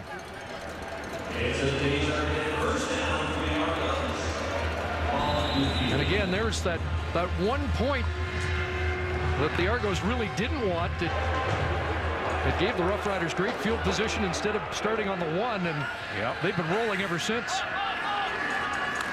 1st and 10. Ray back to Owens, favorite target. Cuts it back. A little extra running room down to the 40. Back-to-back first downs for Toronto. Okay, now they're putting together an answer for that Saskatchewan offense, and the answer is in the form of number 2. Quick curl to the right of the formation. He'll sit down, quick curl to the left of the offensive formation, let Chad Owens do the rest on his own. And the former MOP is putting up some big numbers. 9th catch, 146 yards in the game. Handoff inside. It's Coombs. He's got a burst. Number 3 pick overall. Argos traded up to get him. Project him as their starting tailback for years to come. His first start a little earlier than they'd anticipated. Well, I love the vision on that run.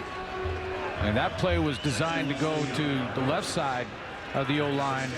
And it looked to me between guard and tackle. He cut that back all the way across. That's good vision. 5 carries, 54 yards. Macho Harris out of the game. Brian Peters checks back in. What? Little fancy stuff there, and a direct snap to Coombs, and the Roughriders would have none of it. Well, it looked. Was that a direct snap to Coombs, or did that go to? Have to have another look. Yeah. There was a lot of things going on there. I was trying to find who has the football. Gale has it it's underneath. Gale. Oh, a little Fumblerooski underneath the Coombs. John Chick says none of that stuff's working here. Yeah. But the Roughriders starting to go to work after the Barnes touchdown. It's been all Saskatchewan. They've climbed back in it through 3 quarters. It's a 10-point Argo lead.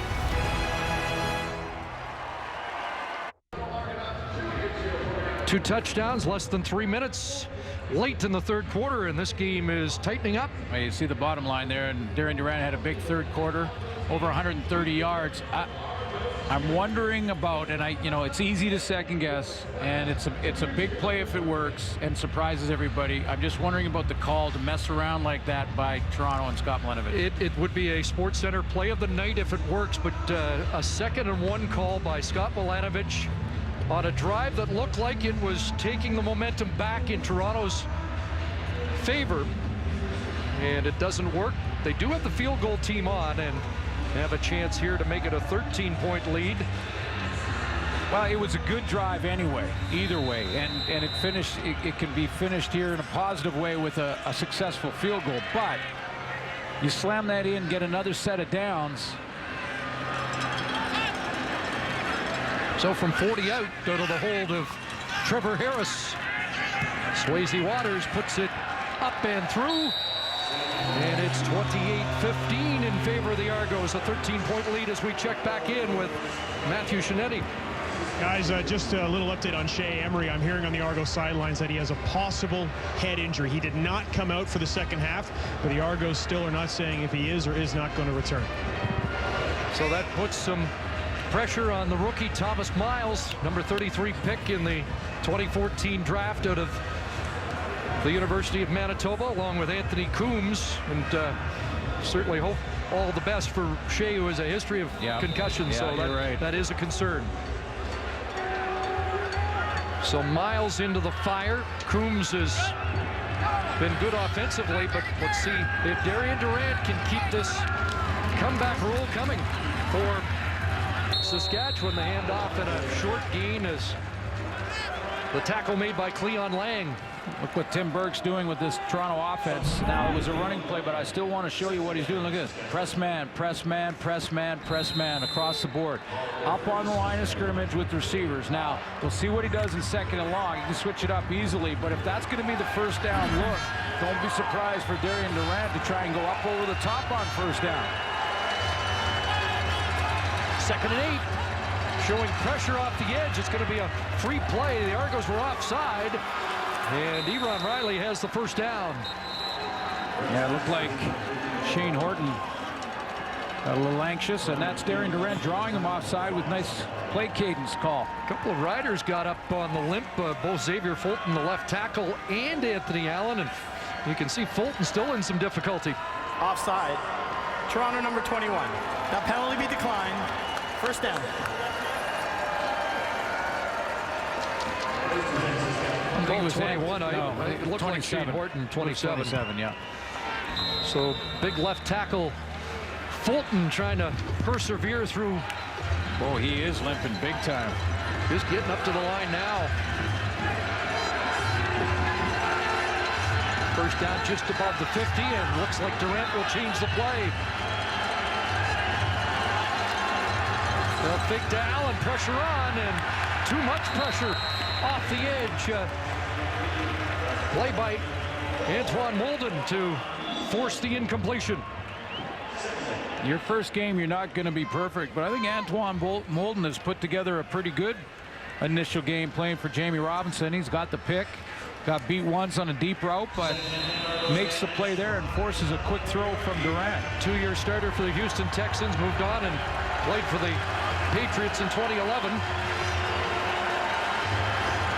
Also in Jacksonville, and in his first game here at the strong side linebacker spot. 2nd and 10. Pass is caught underneath by Allen, and he'll fall forward and should have the first down. Agnew got a piece of Allen, but his momentum will move the chains. Well, he's strong. I mean, Anthony Allen is got some weight behind him at 220. He lowers his shoulder, gets his pad level down, and Vincent Agnew is going to learn that he's got to wrap up here. I mean, it's not good enough to just throw your shoulder pads into a player like that and hope to stop him short of the first down. That's a big, big play, and Allen got it. Into Argo territory, Toronto 48-yard line. Here comes pressure. Durant got it away, and just out of the reach of Brett Swain. When I was talking about how big of a loss it is to not have Getzlaf in the lineup, or a guy like Dressler from a year ago. Now, they've had all camp to try and replace Dressler, but Getzlaf this week is a big one because this is when you need Chris Getzlaf. Right now in 2nd and long, this is that moment in the game where it can swing either way. One of these young guys come up with it. Riders try to extend the drive. 2nd and 10. Argos send an extra man. Jalil Carter gets to the quarterback. Halfback blitz gets home. And this is it. Because, you know, and I'm not putting this on the young receivers. It's just not fair to ask them to know and recognize this quickly. Go ahead and run it, guys. It's a halfback blitz from the bottom of your screen, and hold it there. Now, a young receiver doesn't know to alert his quarterback that the halfback's blitzing. Loss of 9 on the play, and here's Owens. He sprung past Bartel, and he'll get caught from behind. There is a flag, however, back close to where Owens fielded the football, so we'll wait for the call. Maybe a touchdown-saving tackle by Mark Legree, the newcomer. Coming back, but it is coming back. Jalil Carter, the only returning starter from the Grey Cup team on defense for the Argos. And wait a minute, Owens. Illegal participation. Saskatchewan number 21. Wait a minute. Penalty be declined. Owens was going, hey, where are you going? He's trying to get everybody upfield, so it's a 44-yard return for Chad Owens, who's having a monster day. And the Argos look like they've got the momentum back. The CFL on TSN is brought to you by GMC. We are professional grade. you know, I'm not putting this on the young receivers. I want to go back to that second and long play from Darian Durant where he couldn't get that blitz call. If that's Chris Getzlaff, he alerts Durant that there's a blitz coming. Go ahead and run it, guys. And then Getzlaff will sit down. Stop it there. He sits down right here instead of here. Now Durant has a place to put the ball for a first down. He doesn't recognize it in time, and they have to kick it away. So a blitz, a big punt return, and now a run by Andre Dury, and the Argos have something going, a first down at the Saskatchewan 35-yard line. It can change that quickly. Yeah, and Steele right now and Dwight Anderson, they have a few things to say to each other. Dury shaken up, and he has taken a knee as he flexes the right shoulder. Boy, the twin slots have had great days, Dury and Owens, and this will be a huge cause for concern. Brian Peters with the tackle from his middle linebacker spot.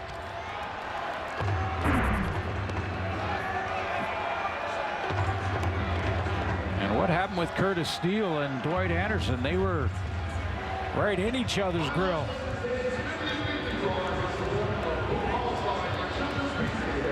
A 13-yard gain for Dury, and now making his way to the sidelines. Chad Owens with 214 total yards in the game, 146 receiving, and 68 on punt returns. So it's just another day at the office for number 2. Yeah, got that right. Missed 5 games last year and almost had 1,000 yards receiving. And Dury was sat in the final game for the Argos, and he came up 14 yards short of his first 1,000-yard season. And we hope that's not too serious.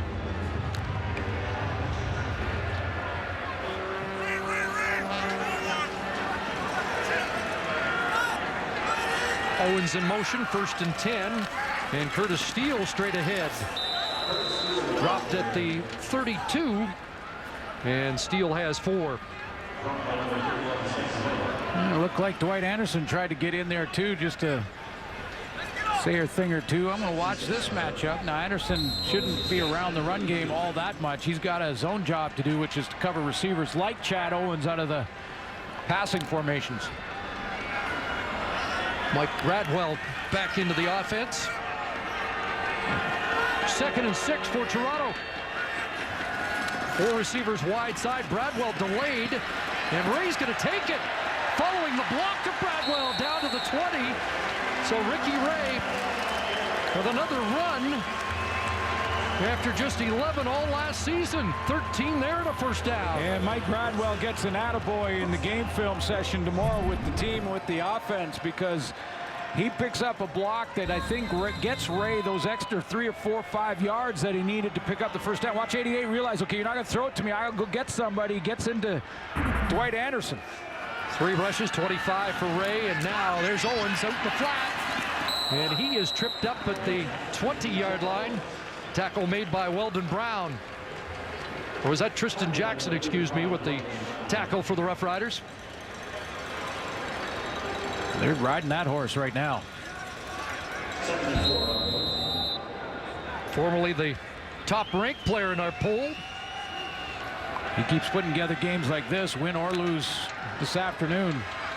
He'll move up the list again. 32 years of age in the prime of his career. Big second down play. Ray gonna take off one more time. First down. What a move. Down around the 5-yard line. It's so effective, and it catches guys off guard because they don't think they are 100% certain in their minds. I'm talking about tacklers coming up on a guy like Ricky Ray, just doesn't do this, and you think he's going to hook slide every time. I mean, you come up going, okay, go ahead and hook slide, and then he goes, makes a little move on you.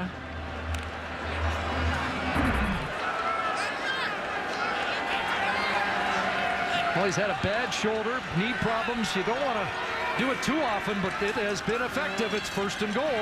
Pass hung out. It's caught. Bradwell to the corner. Touchdown.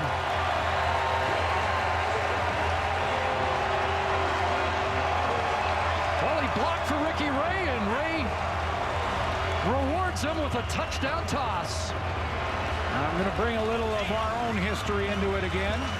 Something we don't talk about much, but the TSN turning point was the blitz by Jalil Carter on 2nd and long that Saskatchewan couldn't convert. But a handful of plays later leads to an Argo touchdown, and they separate a little bit more.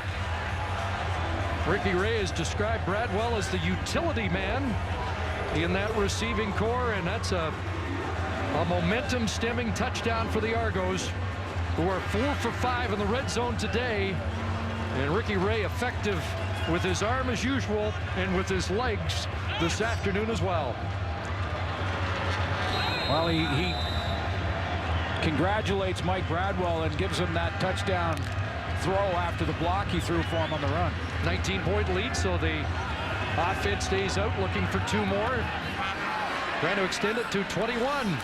The 2-point convert attempt. Corner route is incomplete. Intended for John Childs. So it's 34-15 after a 6-play, 61-yard drive, including 21 yards on the ground for Ricky Ray.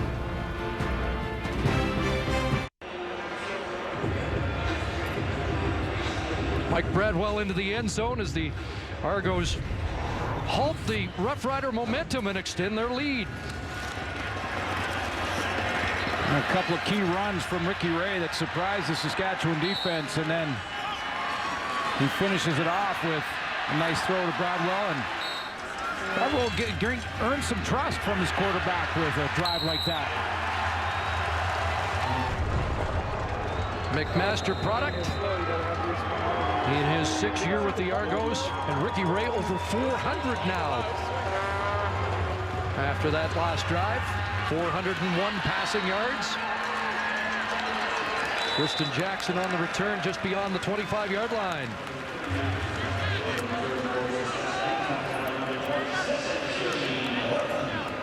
Well, now they got to just put it up, and now this is where Darian Durant for the Riders has got to just start taking some chances, pushing the ball down the field, try and get a quick score here.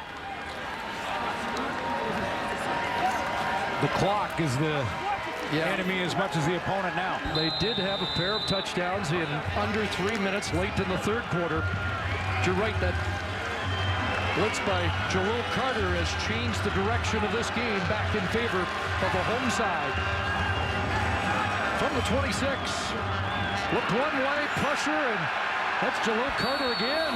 Durant able to stay upright long enough to throw it away.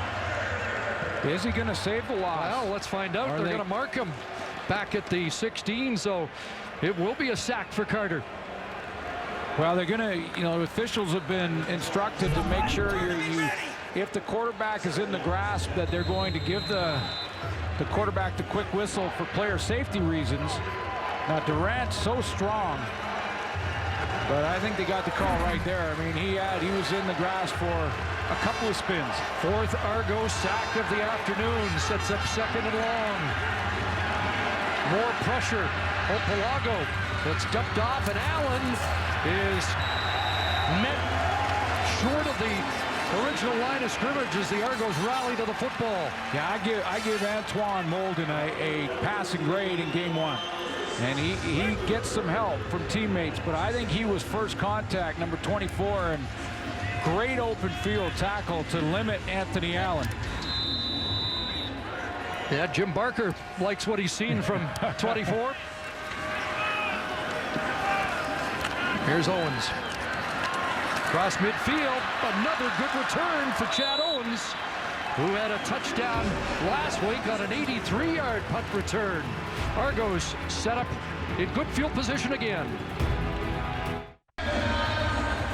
Sack tallies brought to you by Purelator, tackling hunger across Canada. Check.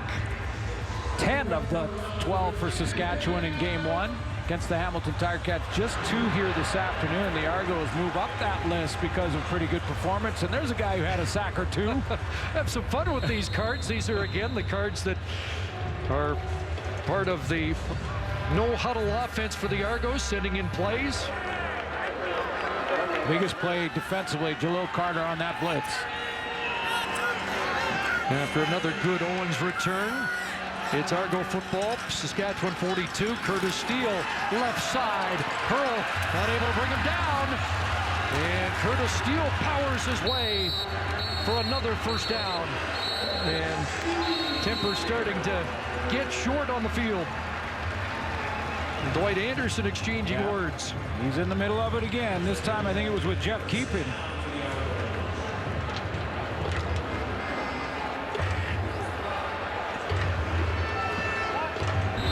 It's a part of the game for the Argos that those guys up front love.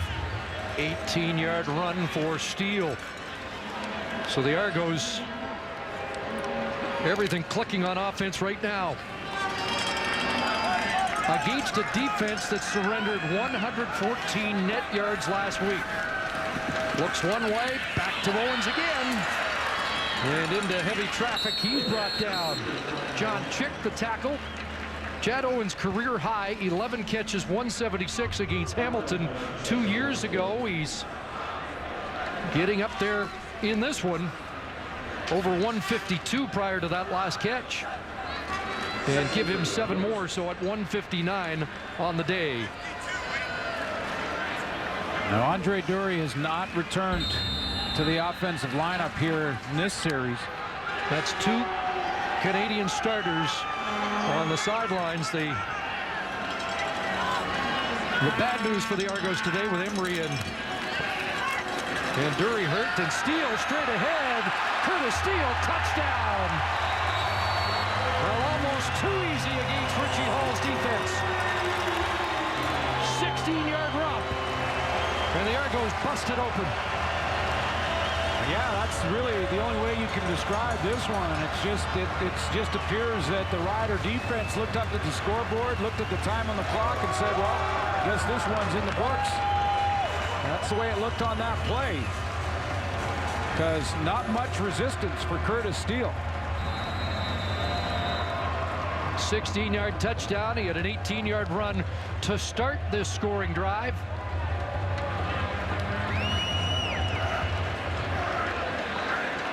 Eight carries, 57 yards, and a pair of touchdowns for Curtis Steele on the day. Sharing that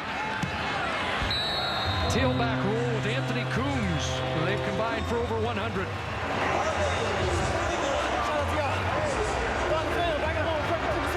41-15, the Roughriders made it interesting late in the third quarter, but the Argos have seized control right back. Yeah, they grabbed it on that drive, and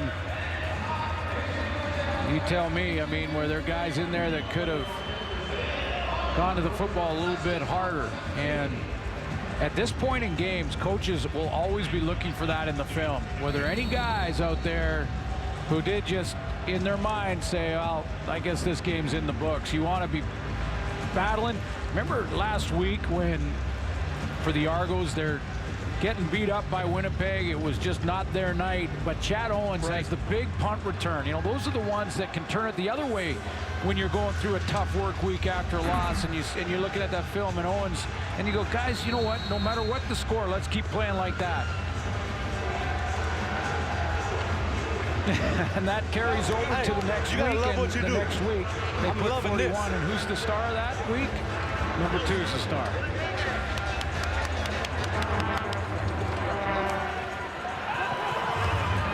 Waters the boot. It'll be Tristan Jackson. And Tristan Jackson with a surge, and then he gets off the first contact into the Argo bench. Yeah, he's outnumbered there. You might want to just get out of there. Flag flies. Sort that out. Remind you, CFL Fantasy now a reality. Go to tsn.ca/CFL Fantasy to set your roster for a chance to win a trip to the 102nd Grey Cup. And a Joseph Aboud suit from Moores. Every pick counts. Make yours today. And if you had Chad Owens, you're smiling right now. Yeah, I was going to say, I don't do that yet, but if I did, I think I'm picking number 2. Top of the list. I mean, look at the total yards today. He's got 250 on his own. 10-yard penalty, first down. So objectionable conduct against the Roughriders takes it back to the 30. We got to finish, though. We got to finish. Darian Durant stays in. With just under 4 minutes to play. Extra blocking as they try and isolate Swain, and he drops the dime down over the shoulder of Molden, and Swain with a nice catch. Yeah, and there's two players trying to work on their chemistry and not giving up, and that's what you expect out of your leaders, and that's what Durant does. He's saying didn't like what he saw from the defensive side when Curtis Steele kind of ran through there and got that touchdown. So he said, come on, let's just keep competing. Don't look at the scoreboard anymore. We got to get some chemistry for next week.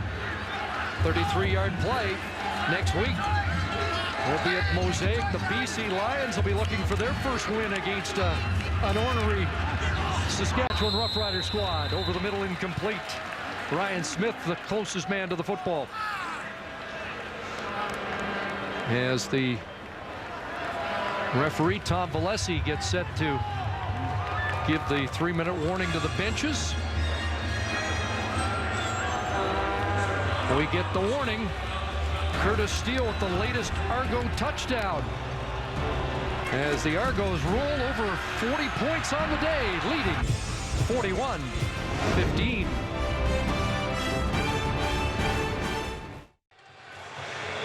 Tomorrow marks the 155th anniversary of the Queen's Plate. TSN live from Woodbine Racetrack with Brian Williams as the premier event in Canadian horse racing unfolds. Coverage begins tomorrow, 4:30 Eastern, 1:30 Pacific, right here on TSN. Also watch live on tsn.ca and TSN Go. 2nd and 10 for the Roughriders. Argo 47-yard line. Durant dances, unloads downfield, wants Swain again, and pass interference flag on Jermaine Gabriel in the battle against Brett Swain. Yeah, he's in good position. I think Jermaine Gabriel's had a very good game. I mean, dropped in there in his first start for the Argos. Young guy in just his second year in the CFL. He's made some plays, made some in the first half, a couple knockdowns, got up and made some tackles. Forward pass interference. Toronto number 5. Spot a foul. First down. You know, and Durant has so much time in the pocket that it allows Swain to get in behind him. You can see just to the left of your screen now, he's fine and in position there. Now as Swain tries to cut back, he just drags the right arm and twists him, and that's where the flag comes out. But I think this kid's played well, real well today. Played junior football with the Calgary Colts, but he is a Toronto area product. Excited about his first start at home. Here's Durant on 1st and goal from the 4. Look out, wide side, picked off. It's going to be a pick 6.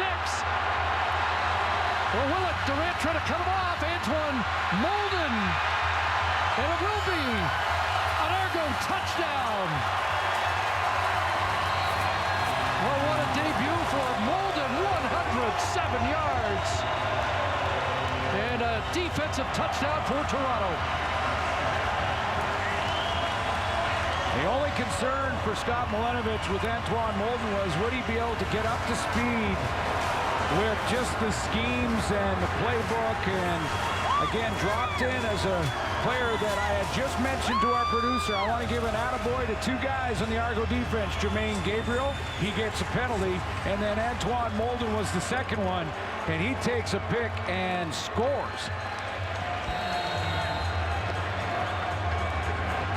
So Molden with a pair of interceptions, 3rd turnover committed by the Roughriders today. Argo's season high a year ago came in their season opener at home in a shootout against Hamilton. They had 39. They've got 48 on the board here against the defending Grey Cup champions. The time in the pocket benefited Darian Durant on the pass interference call. It actually hurts him here because he holds the ball a little long and lets Molden react and get there. But he finds us. He starts out right at the goalpost here, and watch how he recovers and tries to find his responsibility. So now he's got his responsibility. He goes, now hold it there. Now what he wants to do, he sees that, okay, I'm going to just take a shot here, cut underneath this one, because Durant's held the ball so long, and now it is a foot race. And 2-4's got some speed, but he is a keeper. And you know Ben Heenan's not going to catch him. No. And you still got a little DP in you because I heard you yelp right about there. As soon as that ball was in flight, you knew. I could see him closing, and it was just a matter of do you catch it.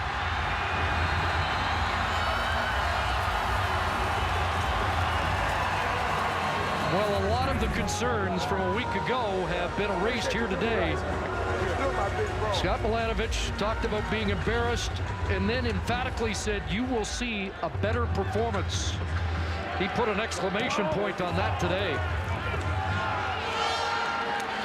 And I bet Corey Chamberlain says the same thing heading to next week.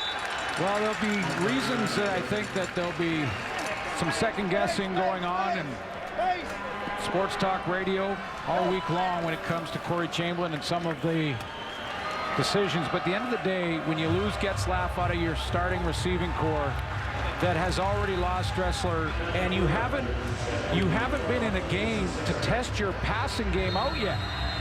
The rain game in week 1 didn't count. They ran the ball a ton there. All through the last month have not really got their passing game sharpened up. And now you don't have your number 1 receiver.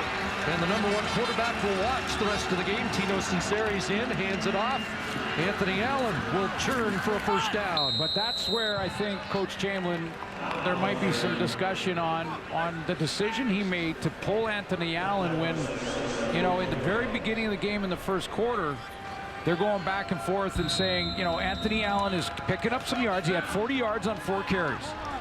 Then he fumbled on his 5th carry, and Coach Chamberlain took him out and said, you know, I want you to watch the first half from the bench, put Neil Hughes in, and then went back to him in the second half, and they were chasing from then on. Beating Allen the football again, up to the 42-yard line, 6 more for... Let me throw my 2 cents in here, and it is the right signal to say, or the message to say, guys, we're only going to accept a certain standard, and if you're not hitting that standard, you're going to be watching from the sideline. I think, generally speaking, it's a great message because a player doesn't get that message any clearer than when he's got to watch the game and he's healthy. And for a short time, Neil Hughes didn't hurt them. No, absolutely, and they trust Neil Hughes, but it is so early in the season. Here's Sinceri, wide side. Rob Baggs got it, and up at midfield. Fights his way into Argo territory. And what I mean by that is not early in the season. You want to set the message early in the season, obviously, but I mean early in Anthony Allen's CFL career. 1 fumble in a rainy day in Hamilton, and then 1 fumble that was clearly his fault in this game this afternoon, and he got pulled quickly. So we'll see if it pays off in the long run for Coach Chamberlain. 16 for Bag and a first down at the Toronto 52. Sinceri under pressure, and Opalago gets home. Another Argo sack, and that's the 5th of the game. Tristan Opalago out of Fresno State.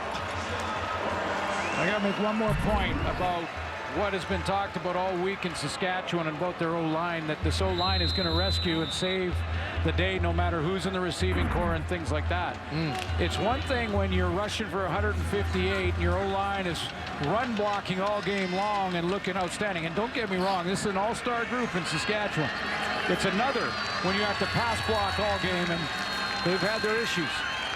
Sinceri, Allen with the catch, and he's got a first down. Tossed it, or check that back to the original line of scrimmage at the 49-yard line. Young Miles in there on the tackle with Agnew. But Tim Burke has tightened things up in a hurry for this Argo defense, and Ricky Ray over 400 yards for the 9th time in his career. Is that a smile out of Ricky Ray? I don't often see a smile. He's running the football, he's smiling. What's going on? Up is down. 3rd down. Offense stayed on the field, and they moved the chains on that catch by Riley. But the decision desk has put this into the books. 2nd Eastern win over a Western opponent as the Alouettes and Argonauts get the East on the board. Well, and how close was it an Eastern sweep? Ottawa had their opportunity, and Hamilton let it get away late. Yes. So I think although a lot of the scores have been lopsided, No easy win's going to be out there. Argos have Calgary coming in here next. Stamps had the week off. And folks in Winnipeg and Edmonton feel a lot better about the start of 24 than the end of 2013. Well, they've heard all offseason about how the big three in the West is going to run for the Grey Cup in Calgary, Saskatchewan, and BC. And they went, excuse me, we'd like to get in that race if we can. They're out of the chute in a hurry. Final play of the game for Sinceri and the Roughriders. He'll take a shot, putting it up, looking for Taj Smith in the end zone. Incomplete. No flags, and that will do it. Ricky Ray over 400 as the Argos bounce back in a big way. In week number 2, they even their record at 1-1. And the Roughriders are now 1-1 after their first road game. Toronto prevails 48-15 here at Rogers Center today. That's the story as we send it to SportsCenter.